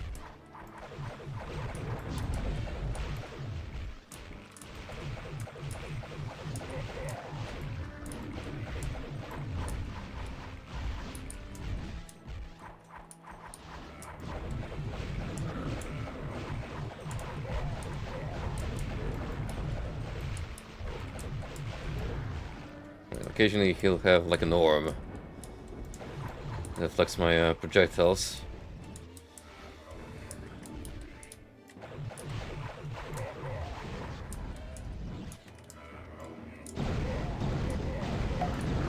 There we go. At least he had a cool death animation.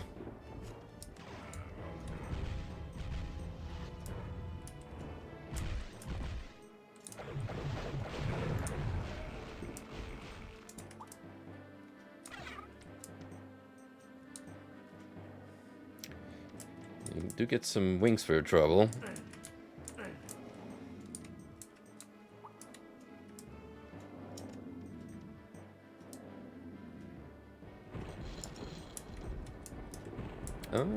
Seems like we're done here then.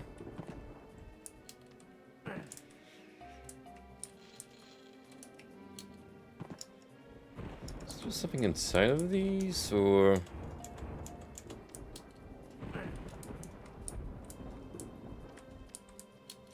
I guess I can't jump into them. Never mind.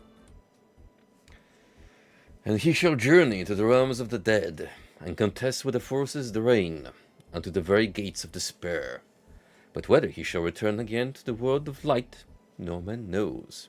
Damn. What a punchline. Are you strong enough to face your own masters? Ooh.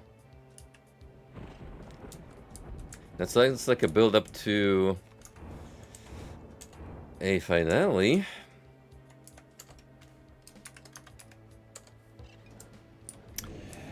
Welcome to the final hub.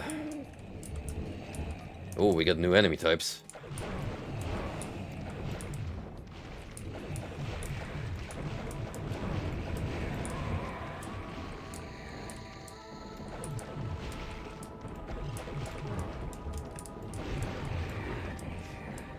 Doesn't that look cool?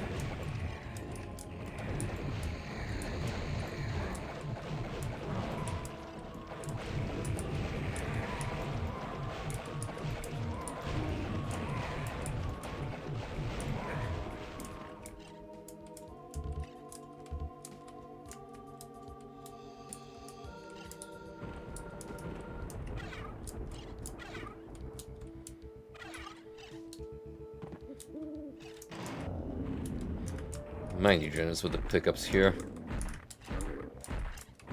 Well, then again, I'm already seeing some funky stuff happening. In terms of, you know, MacGuffins we need to collect.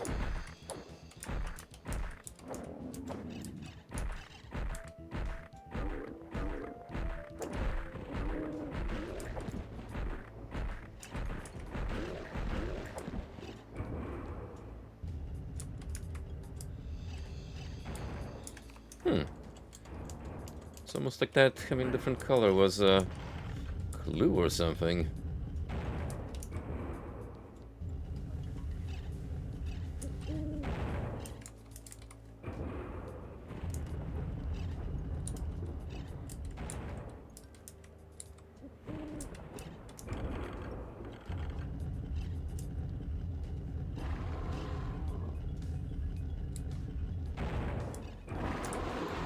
Oh boy.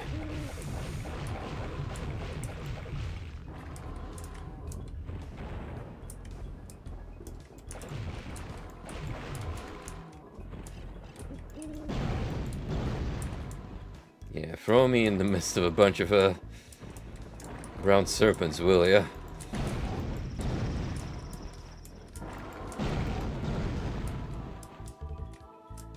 Yeah, they're easy enough to deal with, I suppose.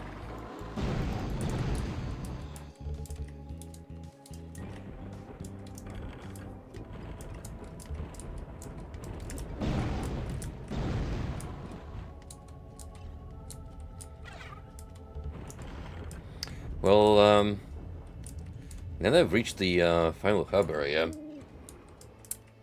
I pretty much have to see this through to the end, don't I?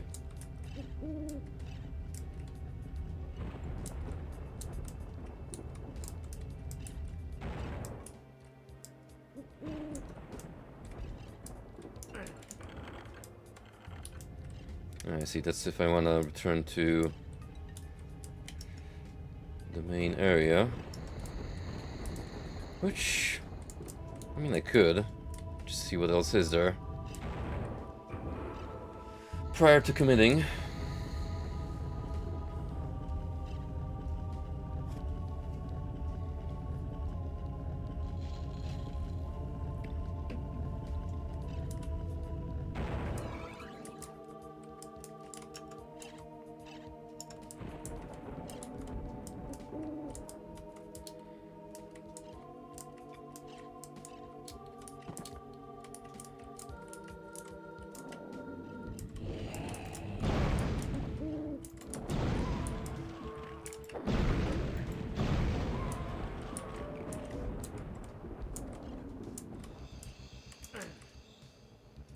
Rip Ben.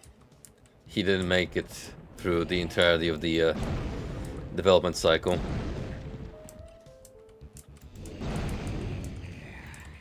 Ooh, is that a specter raising from the grave? Small but much appreciated detail.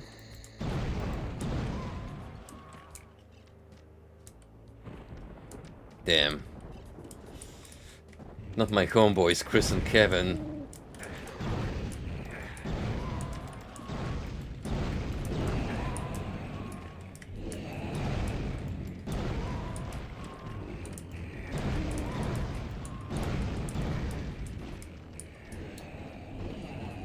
Oh. Oh, they just keep coming, don't they? Burned by a river? I imagine it's supposed to be Reaver instead, but misspelled.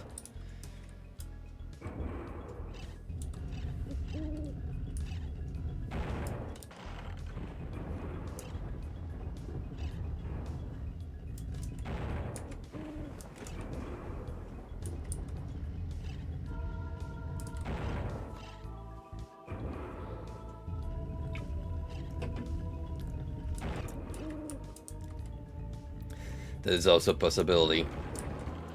The old swap all C's with K in Mortal Kombat because it's cool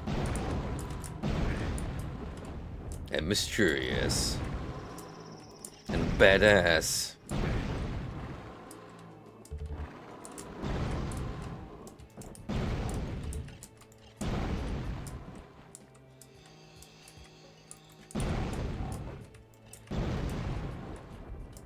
Yeah, like Cool Keith.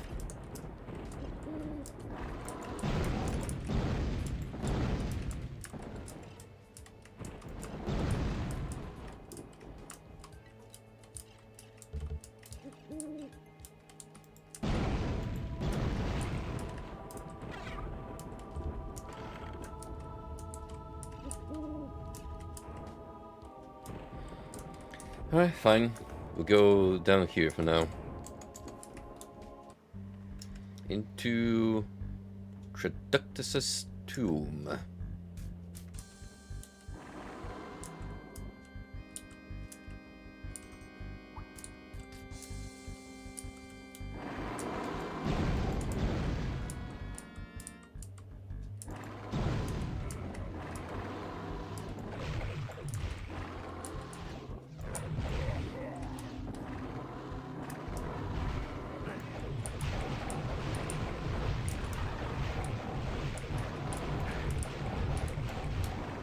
Just like how all of a sudden they remember they have this monster variant, so they spam the shit out of it.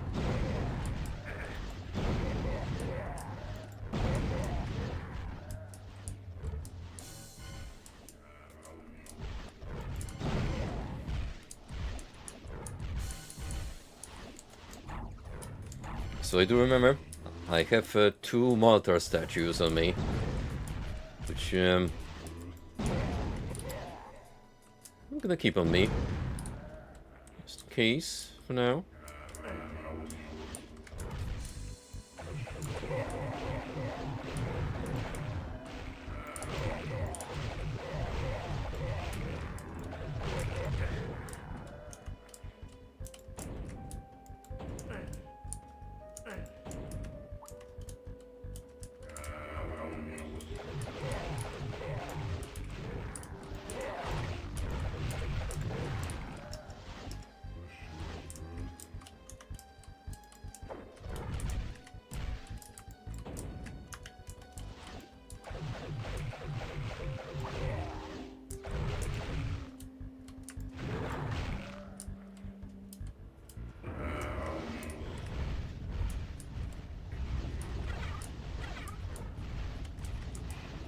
Nice try, game.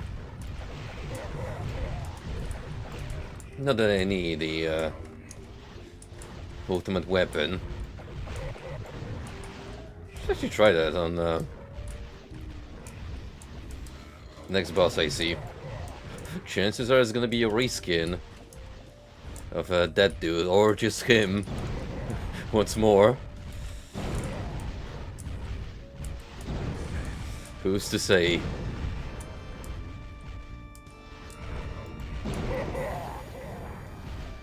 Goodness gracious.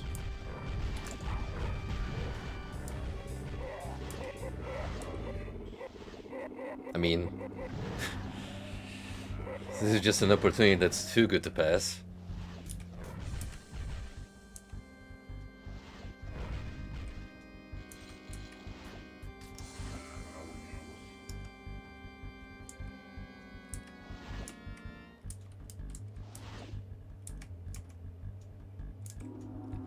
One more?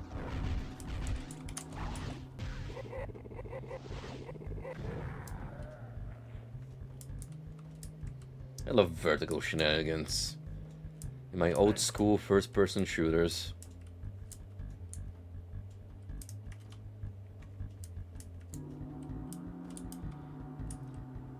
I mean,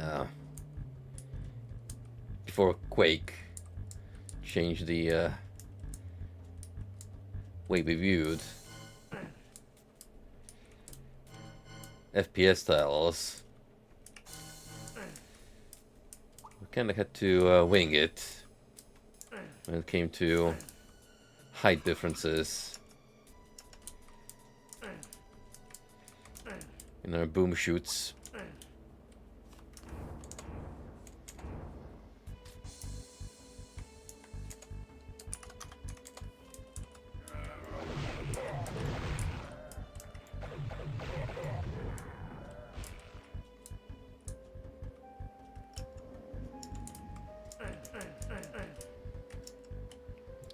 That's definitely gonna open.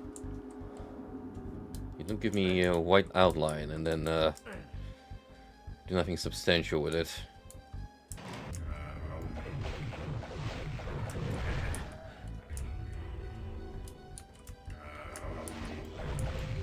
Well, nice of them to at least give you an easy super weapon pickup.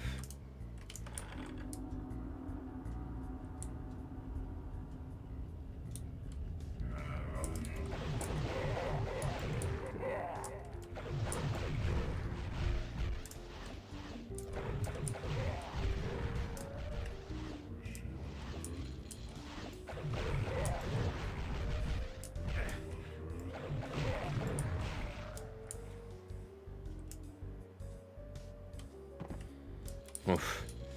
This is strobe lighting warning much. They sure love to pull this stun back in the day, just to show off their engine capabilities. None of it made it any less pleasant for the eyes.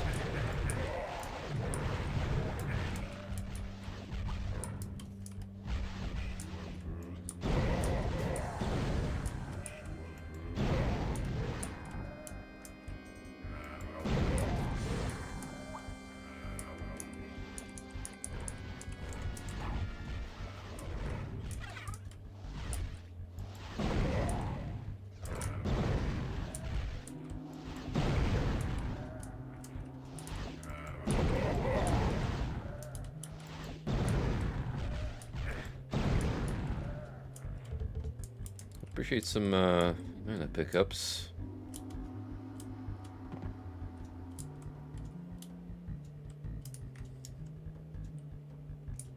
Don't necessarily blow through my mecha preserves.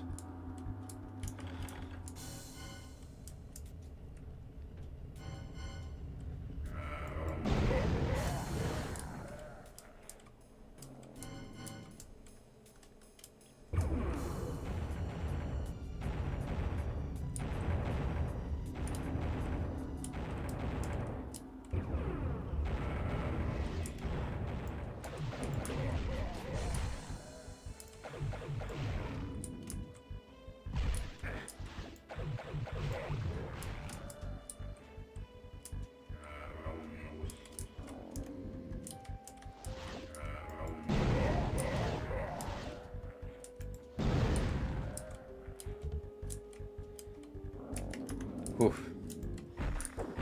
It's really getting crammed in here.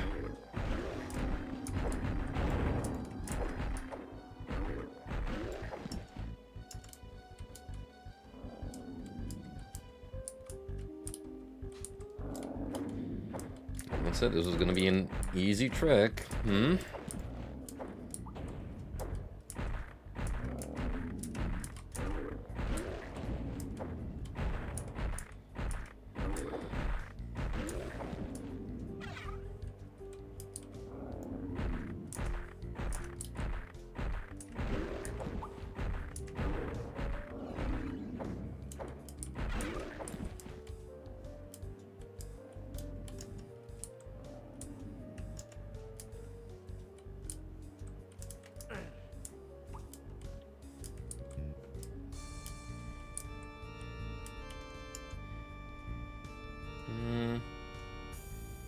Okay, I guess I got some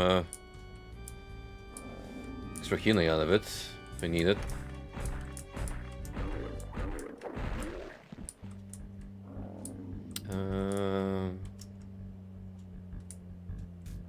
Something a little weird, like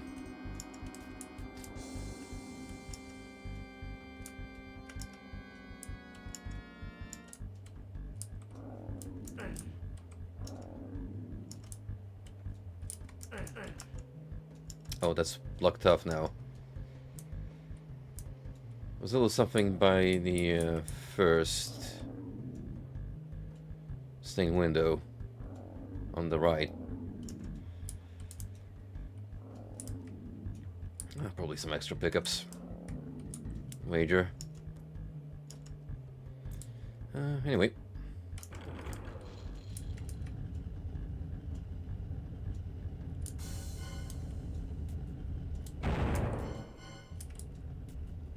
Foreboding much? Ooh. Yo, the boy is fast. Does he have the fourth weapon on him?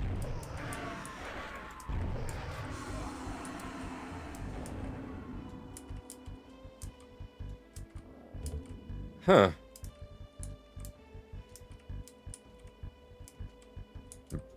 That was interesting, to say the least.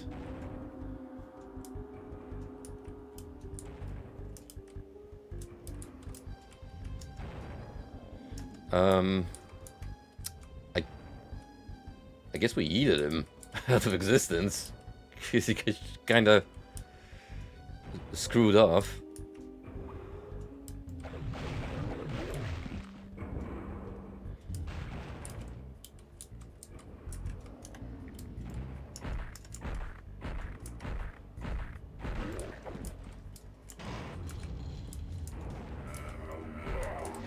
It's nice that they let you go back here.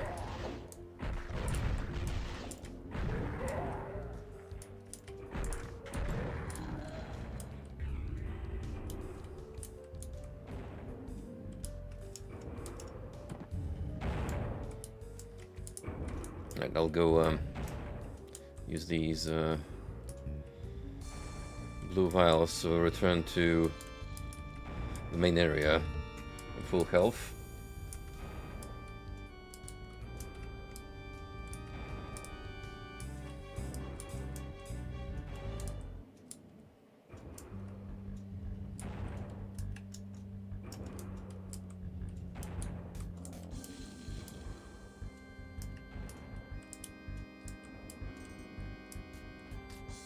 Oh, so I basically smacked his head across with the Inquisition's holy wrath for betraying the church and committing heresy. I guess he was the heretic all along, TM. No, that's actually the bad guy of the first game, but, well. It sounded cool in my head.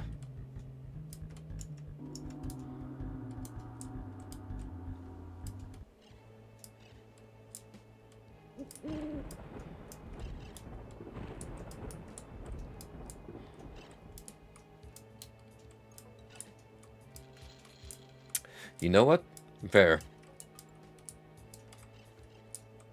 Technically, that leaves the seat of the head priest open. I wonder who could make for a fine candidate to replace the old head priest.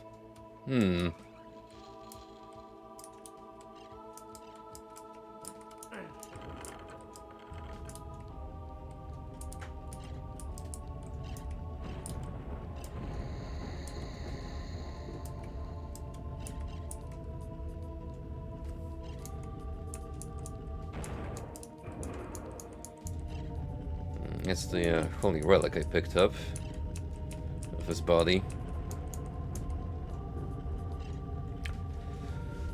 Seems important, so we're gonna hang on to it.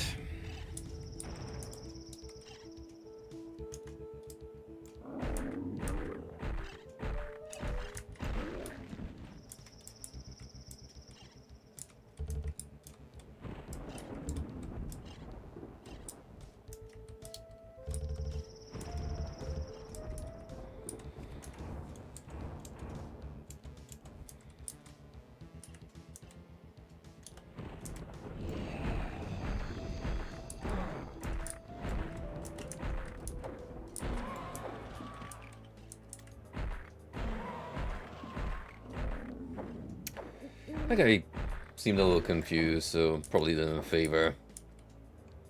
Really.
It's a clever way to disguise those graves as spawn pits.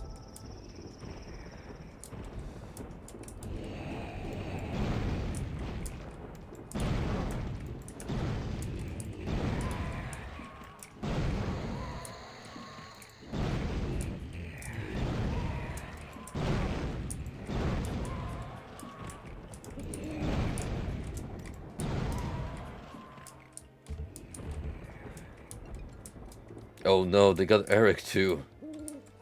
Oh, whatever will we do now?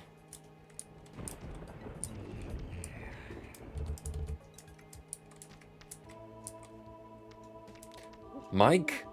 No, not Mike. I know him all too well.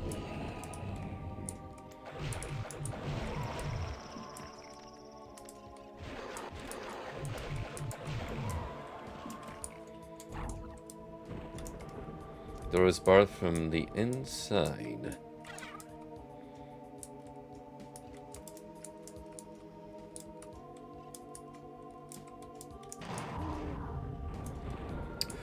Oh boy. Well, we know how we're gonna deal with this situation.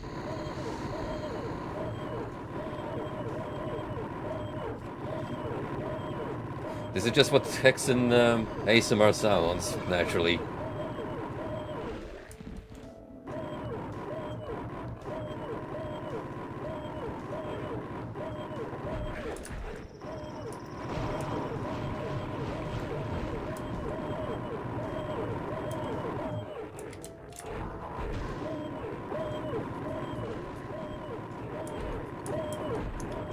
Hey. Don't be a party pooper and ruin my fun.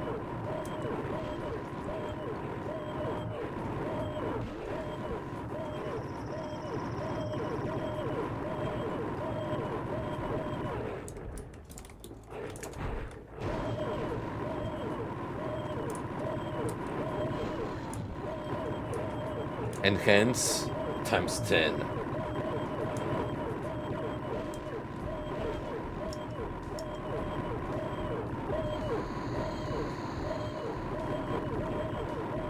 We haven't even gone through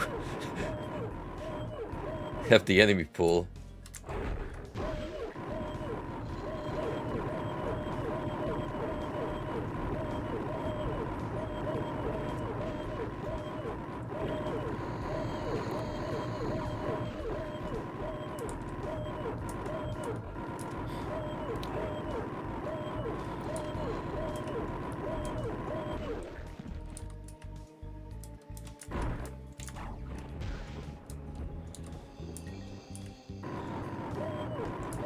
No, you had one chance.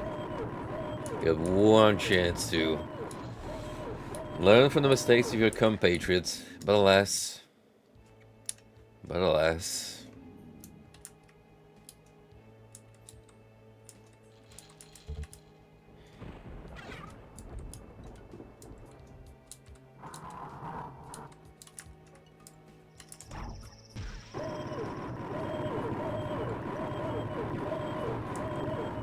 Hey, we got time. Gives me an opportunity to take a sip of Monster Energy.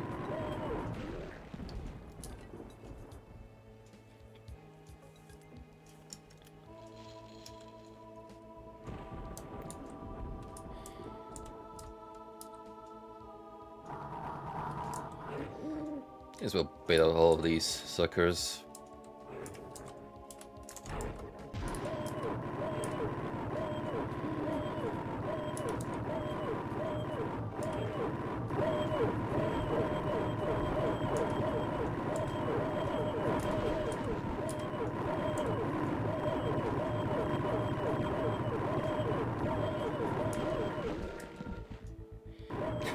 There's so many dead bodies strewn across this entrance.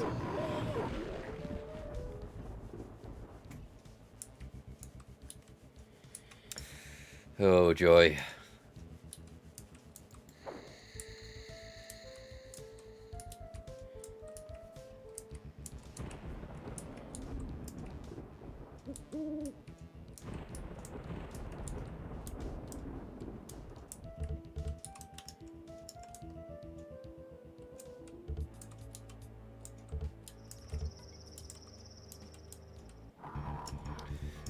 Zedek's tomb.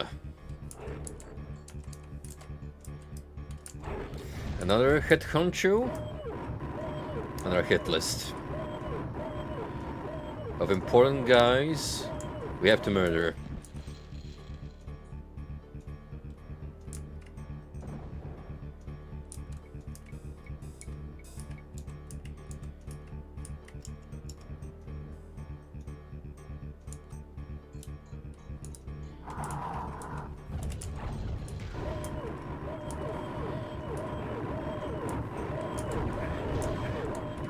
Boy, this guy sure loves his centaur sentinels.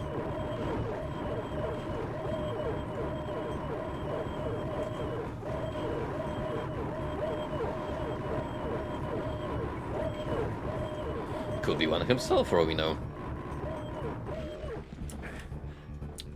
Nice, that was aptly timed.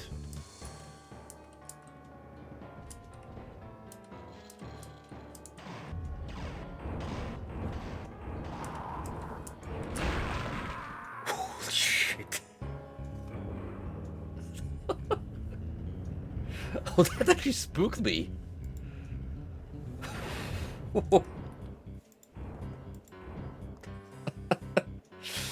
Oh, damn.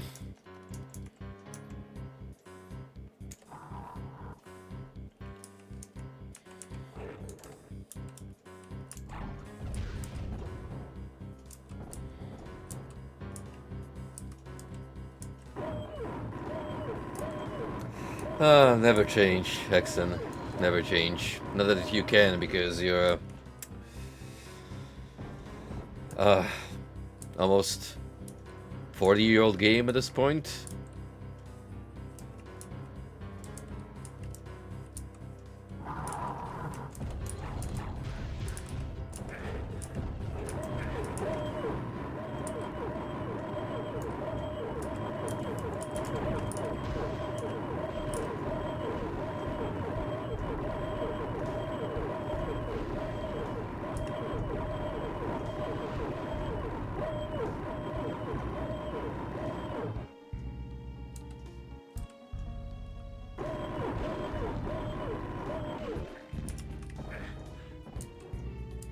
Alright, now that we know there's a little surprise waiting for us, we're gonna tread carefully.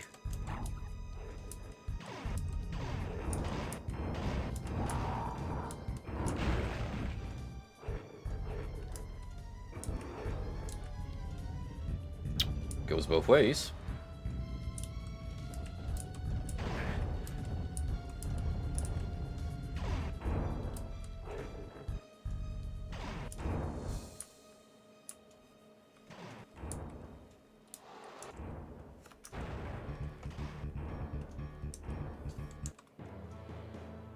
Oh, do I quit?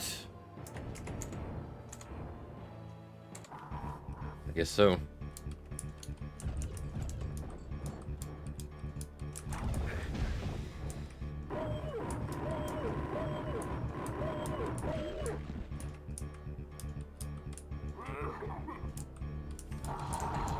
Yeah, whatever.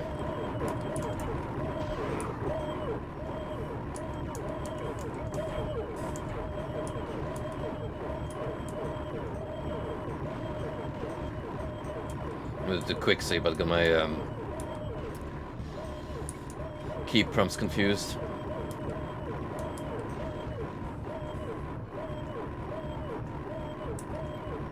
But on the flip side, that means we can probably get all of them if I'm lucky enough.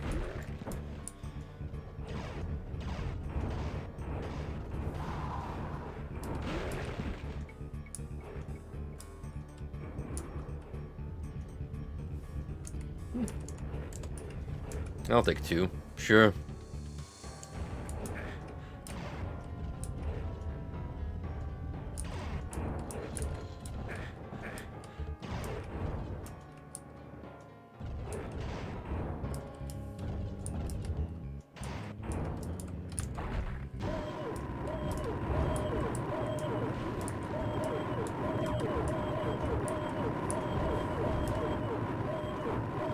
The friend is trying so hard to break through. He was so disgusted with my behavior that he decided to walk away.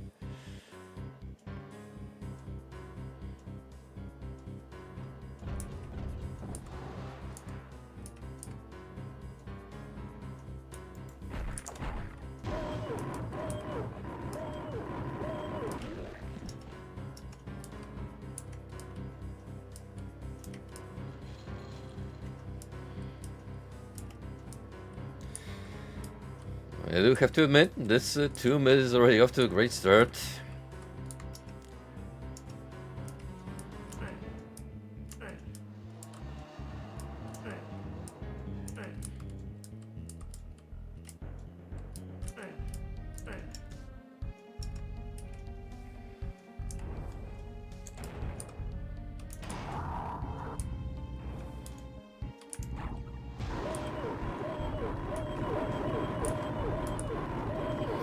Generally got to restock on green potions back in the central hub.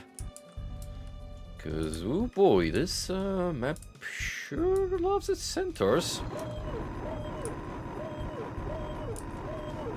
Can't get enough of them.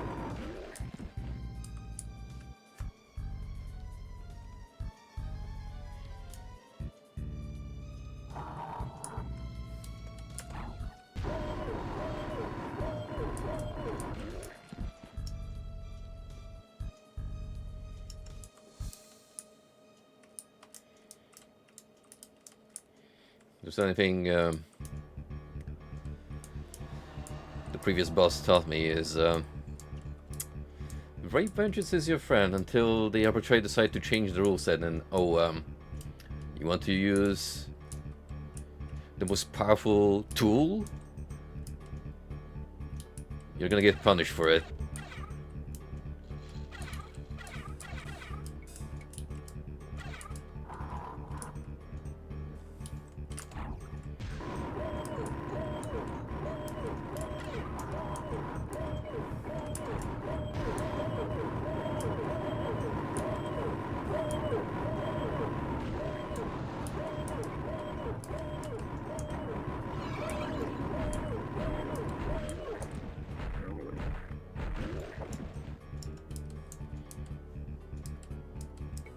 That seems important.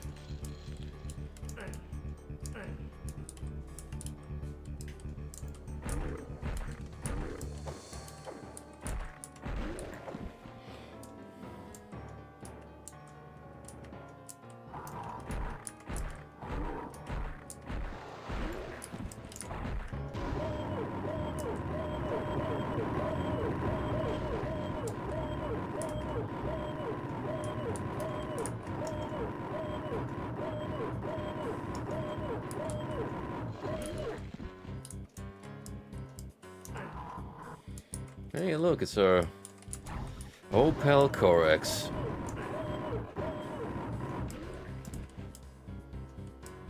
Love that guy.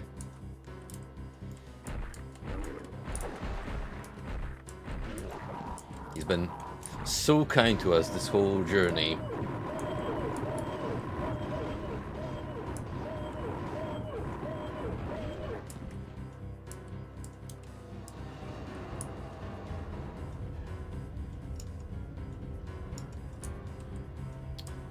Now, I thought that was gonna be a one-time death sentence, but I guess not.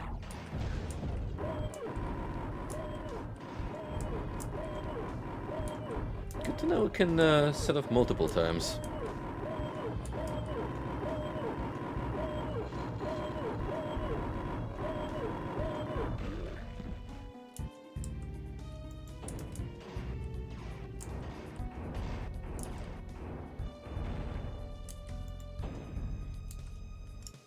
Is that what that's for?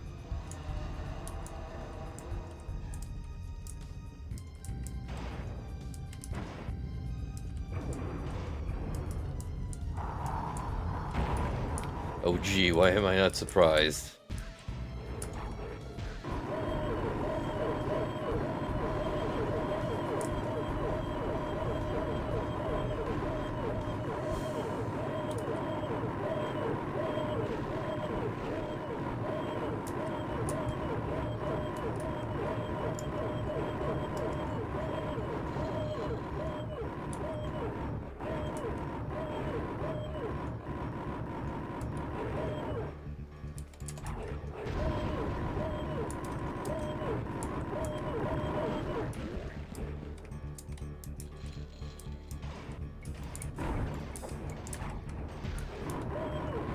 I'm almost tempted to just smack them with the mace to make this a little faster. Because the Centaur army is sure slowing the pace down dramatically.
Granted, we are gradually clearing them out. Still feels like I'm not even halfway there yet.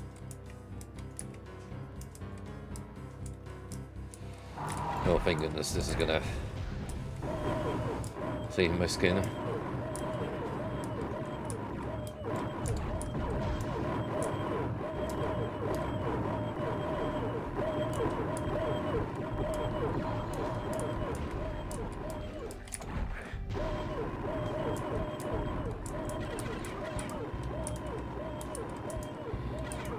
Gives me some extra mileage.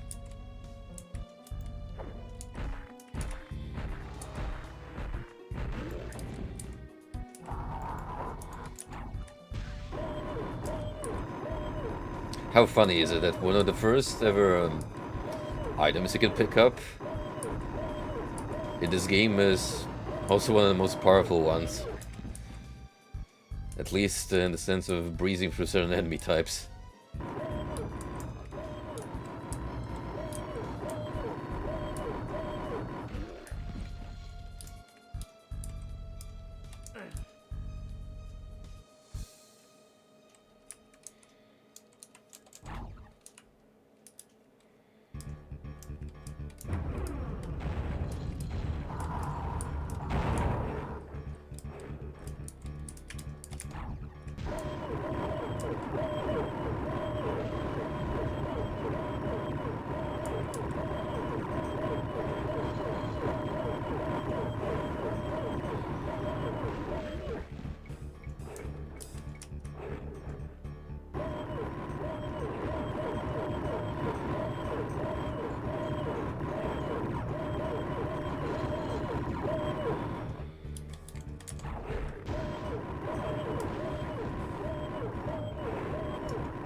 That's right, we're min-maxing those green vials.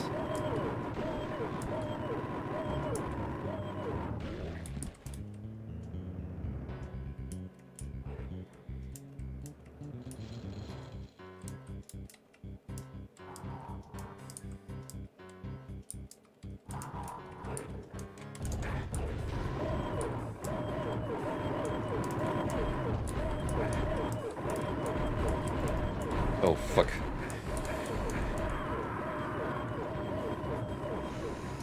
A little too ballsy there for my own good.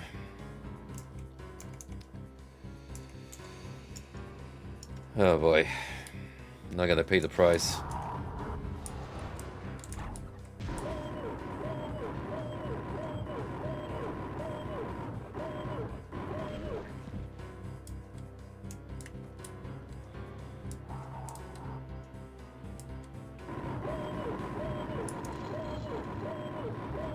Yeah, I think for the sake of improving the progression speed, just gonna, you know.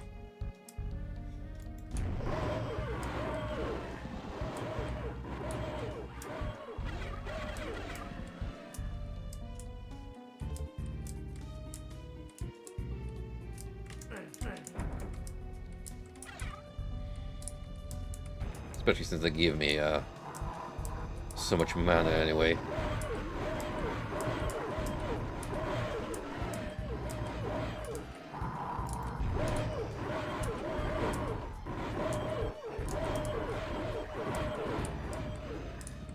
Wait, are they going for the walls too? That would've been really funny.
You stop that shit immediately, friend.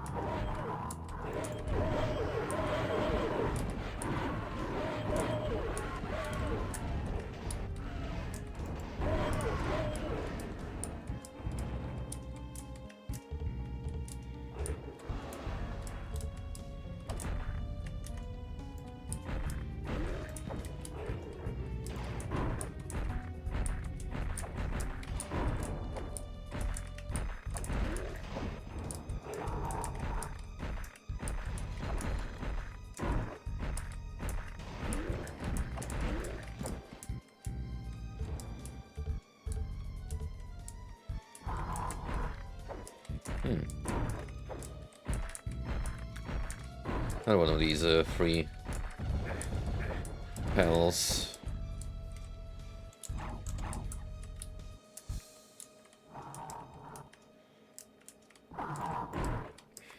Come on.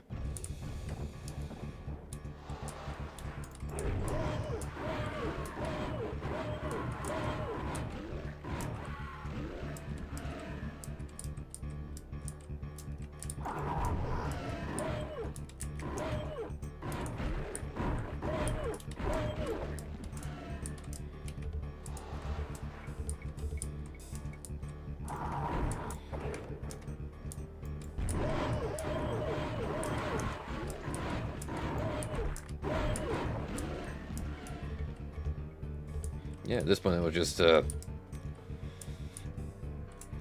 getting wary of all these centaurs.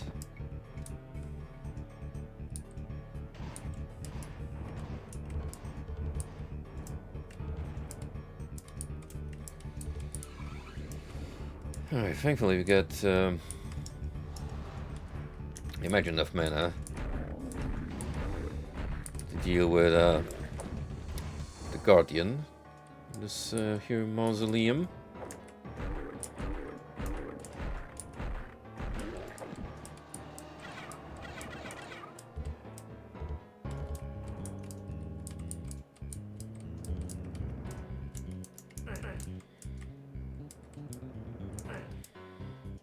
But unless something is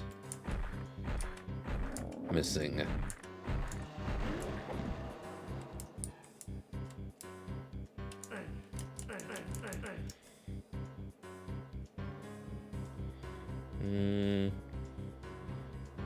Can't seem to interact with any of these.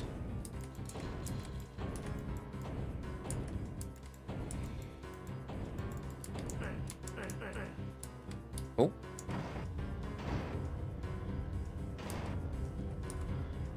Oh, alright.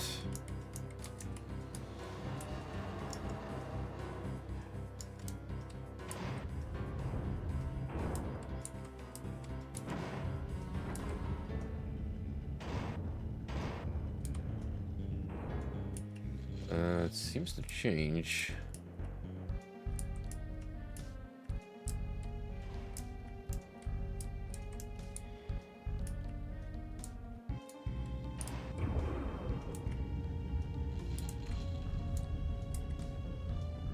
Oh. What's going on here?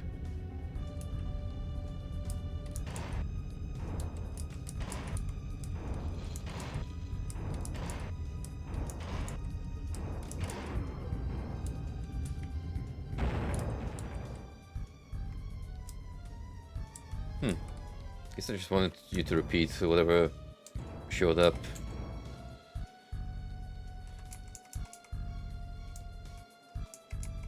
In that panel.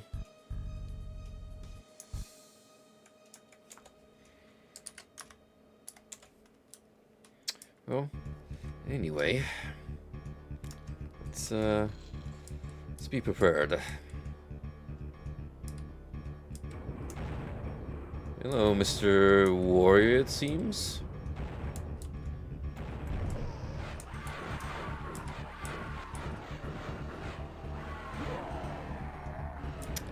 Goodbye.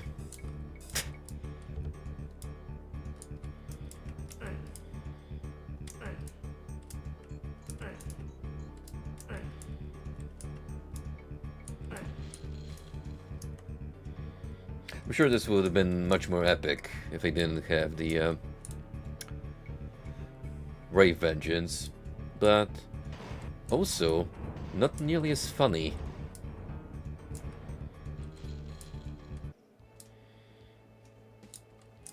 It's 2 down.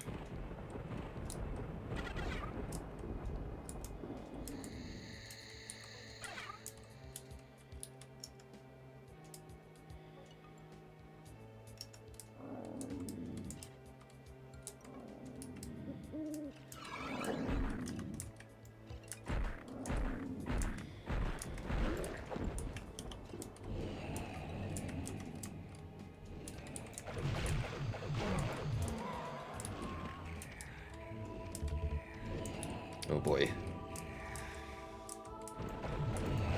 One of them have awakened.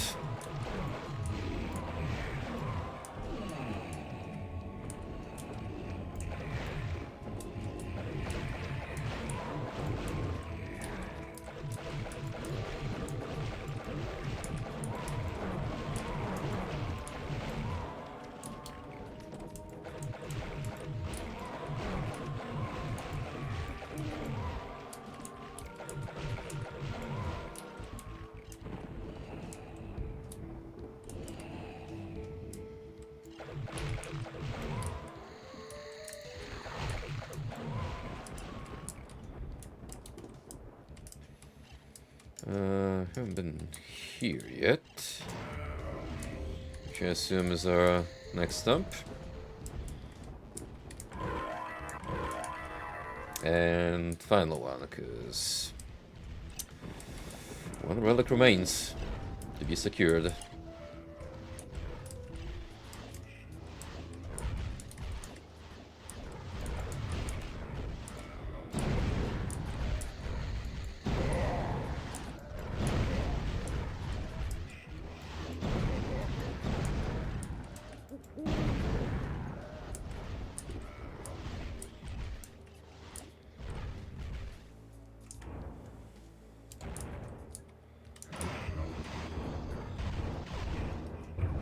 Portal has been sealed.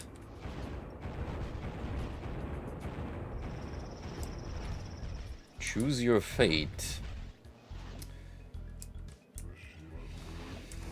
Oh, that seems like it's gonna end superb.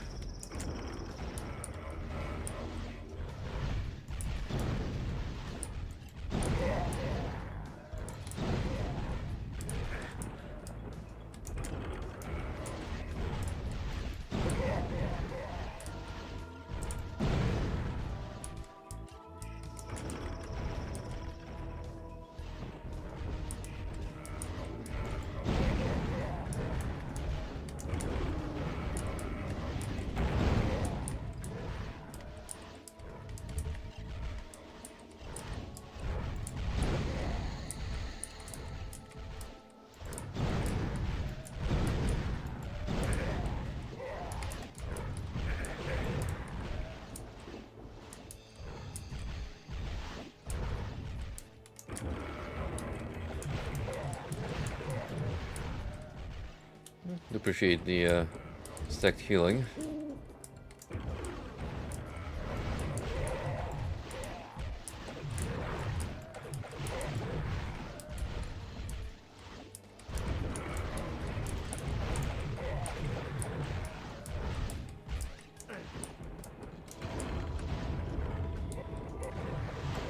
Ooh, those are good rewards. Especially the middle one. We take those. Oh, do we take those? Melakir's Tomb. So we face the warrior, the cleric, and that leaves the mage.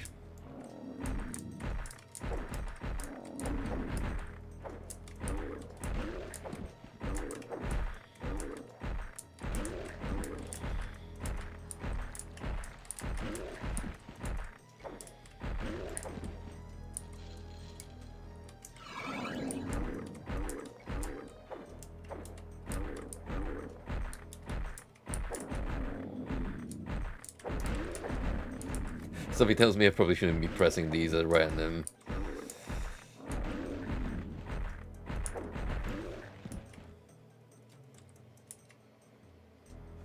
So that symbol is there 4 times.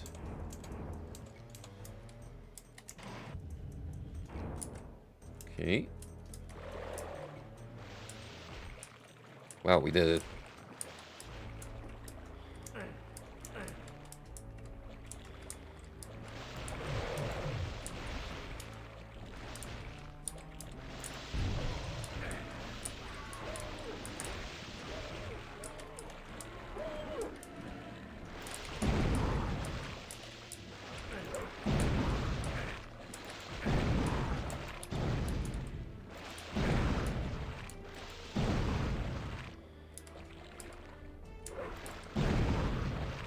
You know, I can't say I missed ice physics.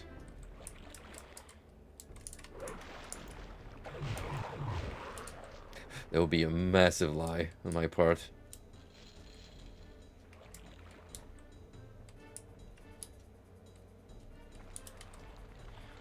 So, circle with a cross in the middle, circle with a dash and a dot.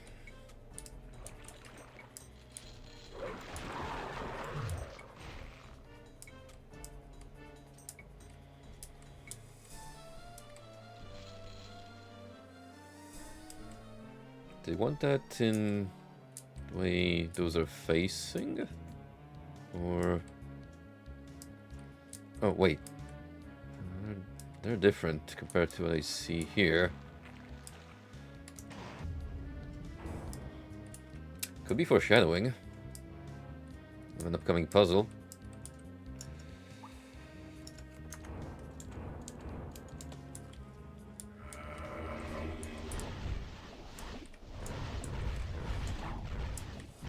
Man, did I save the best location for last or what?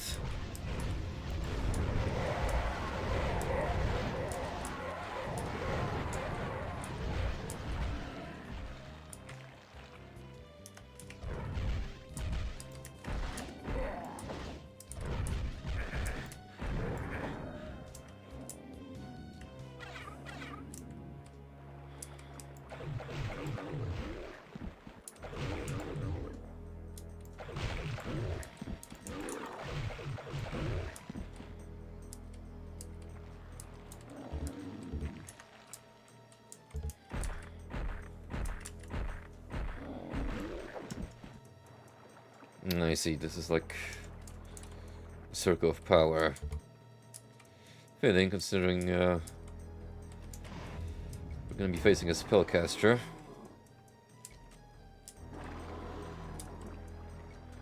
I gotta get all 4 of these activated.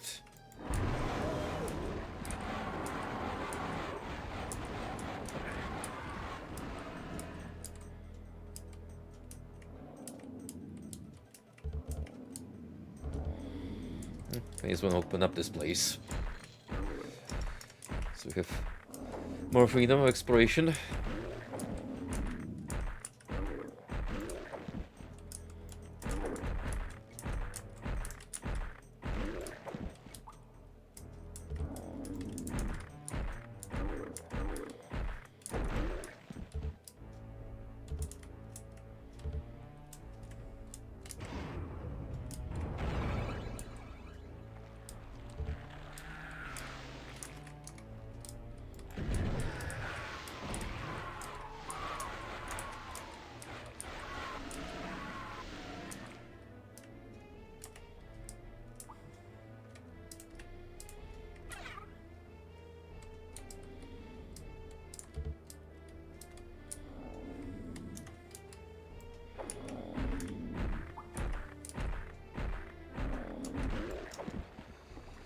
Oh, I see, they're shaped like the respective symbols.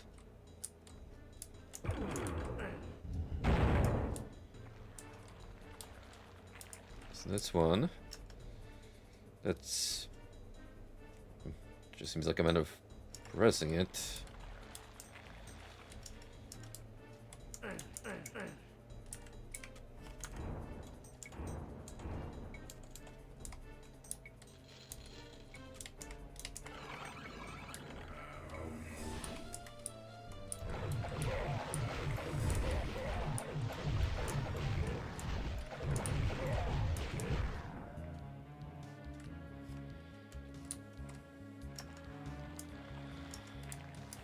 Next up is the cross.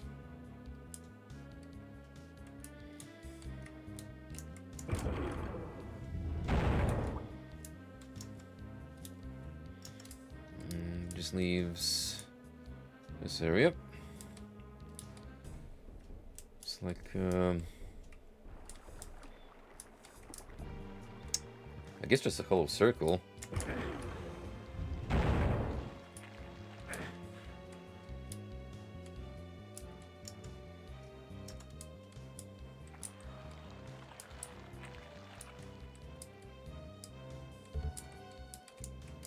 Okay.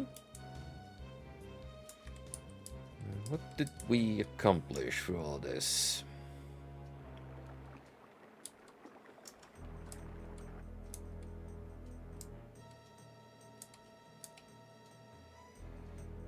Get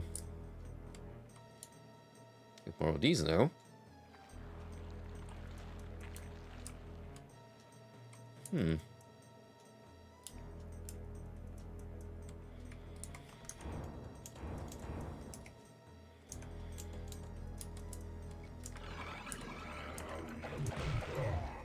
That's apparently not correct.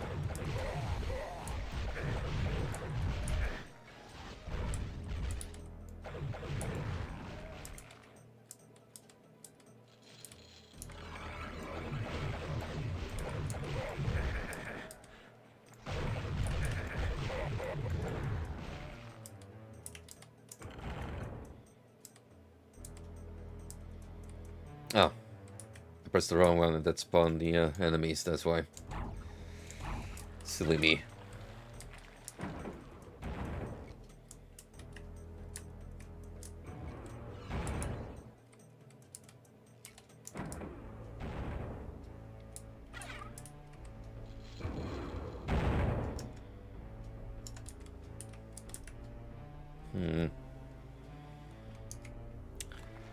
Better be prepared. Just in case.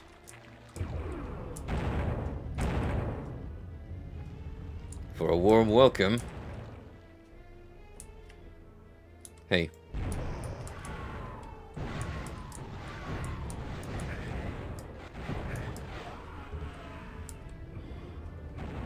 Well, I mean, he actually tried fighting back. You could give this dude that much credit.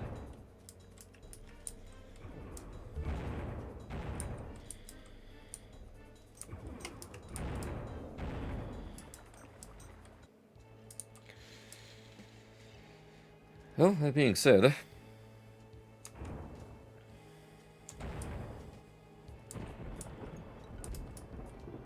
let's move on here and pop the gate open.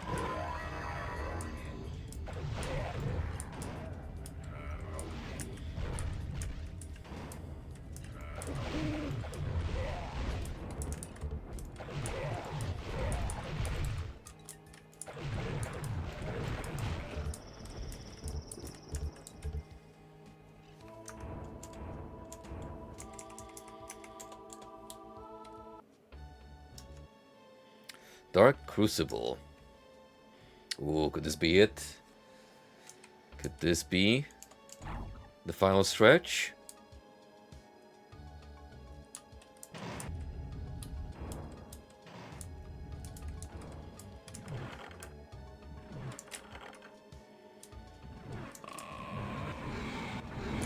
Oh boy.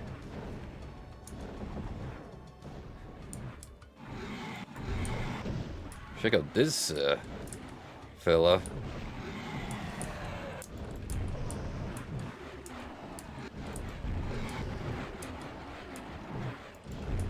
You do get 2 chalices worth of mana refill, so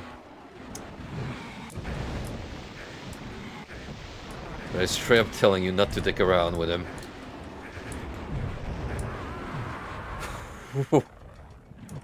Damn.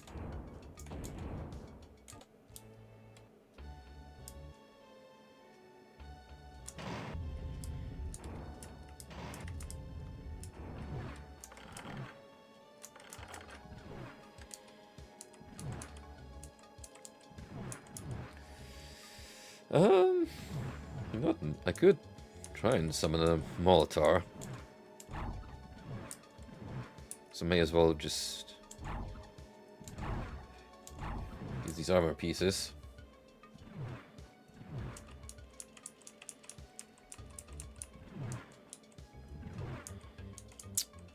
Yeah, let's stick to healing first.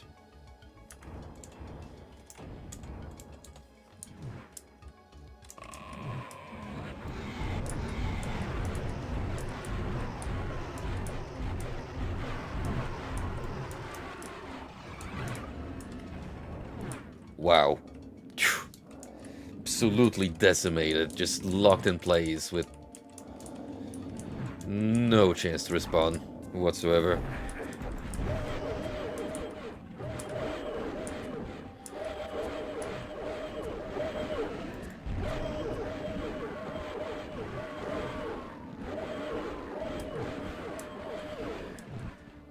Now say what you will about Hexen, but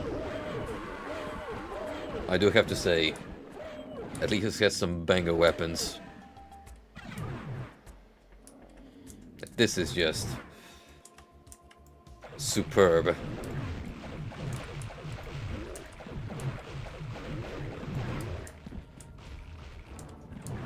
Mind-blowingly good. Oh.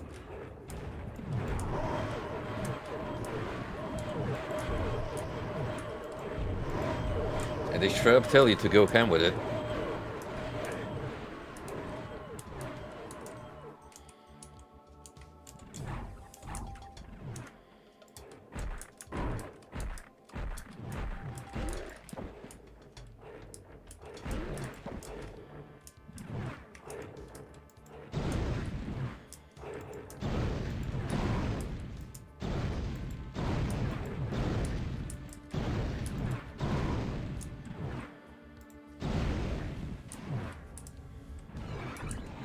Oh, he's back.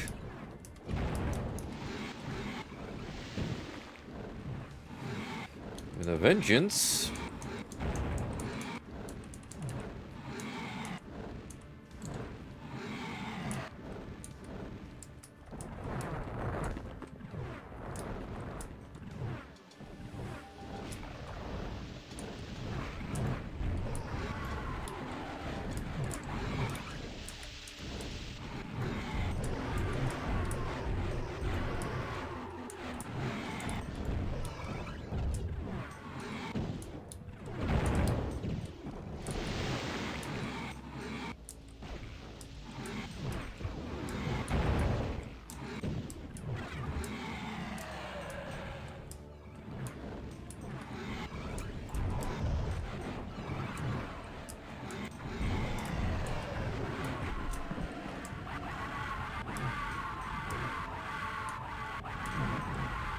Oh yeah, someone's a goner.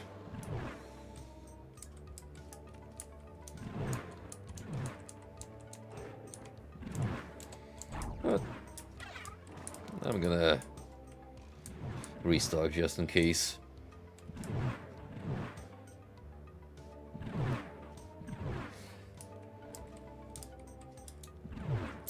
Huh, well that's peculiar.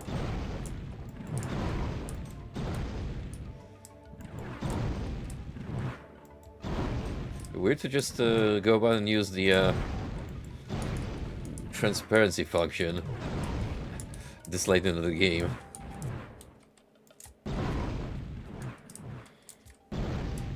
Whatever floats your boat, I suppose.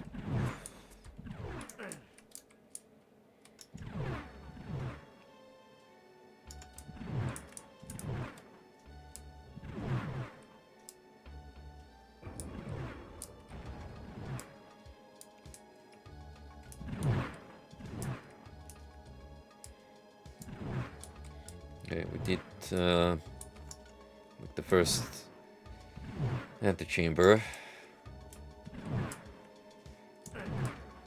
These two haven't opened up, so I guess we gotta head here.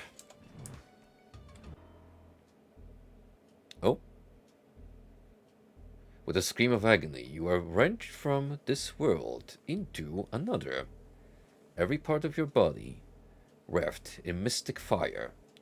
When your vision clears, you find yourself standing in a great hall filled with ghostly echoes and menacing shadows. In the distance, you can see a raised dais, and upon it, the only source of light in this world. This can only be the Chaos Sphere, the source of Corax's power. With this, you can create worlds, or destroy them. By rights of battle and conquest, it is yours. and with trembling hands you reach to grasp it. Perhaps now a new player will join the cosmic game of power. Like the pawn who is promoted to queen, suddenly the very reaches of the board seem to be within your grasp. Oh no. This equals power. It's too much.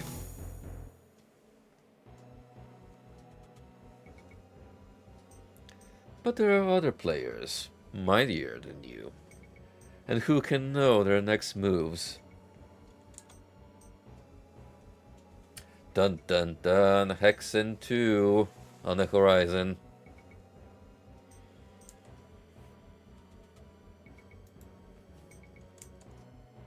Oh, No! I wanna touch your froggy ass. I am going to commit suicide.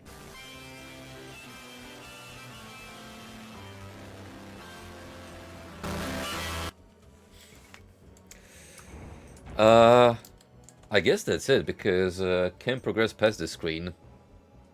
So, well, there you go. We defeated Korax and then usurped the throne. Which I'm gonna say, after all we experience, that's the good shit. That's the kind of ending that makes you say, damn, you know what? It was kind of a slog, but not worth it. You know what I'm curious about? Let's see. Let's go back here. Now, we never got to try out the Molitor statue. I want to see real quick what that does.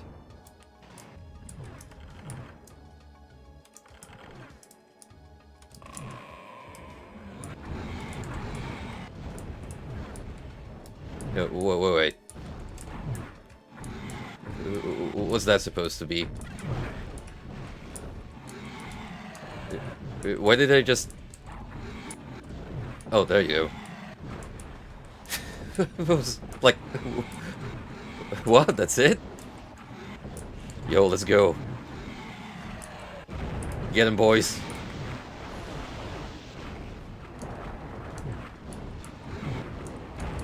Yo, look at him go. It's 3 versus 1, you bastard.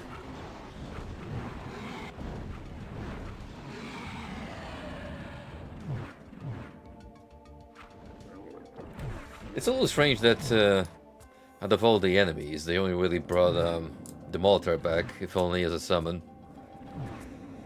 I guess that can be useful against some scenarios, like you're fighting a boss and you don't have the ultimate weapon, which... like, even if you miss on the first try, there's the Cleric area where you can somewhat easily assemble it. So it's like, if anything, like, you only get one shot at the firewall thing, and that's it. Well, anyway, that's the end of Hexen. We did it, guys. I didn't expect it to conclude this stream, but, well, I can probably say I done did it. I made it through. Honestly, final thoughts. Coming from Heretic, this is a step down. Like, I'm not gonna beat around the bush. This felt nowhere near as good as the first game. There's a couple of cool ideas in here, like the whole class system, spreading abilities between them to like give you an incentive to play the game a couple of times as a different dude. But here's the problem. There's a very small arsenal in the game, and for what it's worth, you don't get a second weapon for a good while. So you're just ending up meleeing guys for, oh, I don't know, 2 or 3 hours before you finally luck out and find your alternate gear. And even then, it's like you only really have 4 slots to work with. Now, that's like 1/3 of your tool set from Heretic. Which, yeah, I mean, on the flip side, it's kind of balanced around it with the dual mana system. And then you have the Brave Virgins, which you use as both slots, and it makes perfect sense. But still, it kind of feels like it's just lacks variety. It gets a little stale later on, whereas you had so much more to switch on the fly in Heretic. Puzzle-wise, it's a mixed bag. There's a couple sequences here that fly by naturally. They didn't feel obnoxious and kind of makes sense from a logical standpoint, but others were just super cryptic and unfun. Also, I need to point out the very first hub you go through in the game, I would not be shocked if it discouraged a lot of people early on to drop Hexen because, oh boy, it's bad. It is a horrible, horrible introduction into a different game with its own quirks and unique mechanics. Like me, myself, I was, by the end of the first stream, I don't know if I can do this. Like, if I manage to find a way to progress, sure, and I succeeded, but I could see how a lot of others just didn't have the patience for it, and in that case, can't blame them. So, I can't really endorse this title. I get what they were going for it, but for me, personally, missed the mark completely by a long shot. So, that's gonna be the first game completed for 2025. Woohoo! What's next on the agenda? I'm not quite sure. I did get a couple of cool video games gifted to me for Christmas, so we might take a look at some of those while I work my way into preparing myself for the next SMT5 stream, since I'm done grinding and managing my party. I'm gonna keep it a surprise. We'll just have to wait and see what fate decides to bring on the schedule.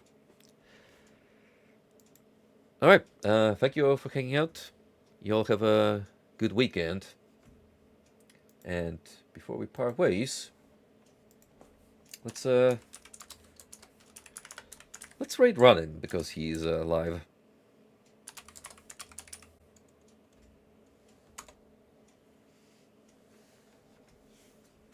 Good night, gang.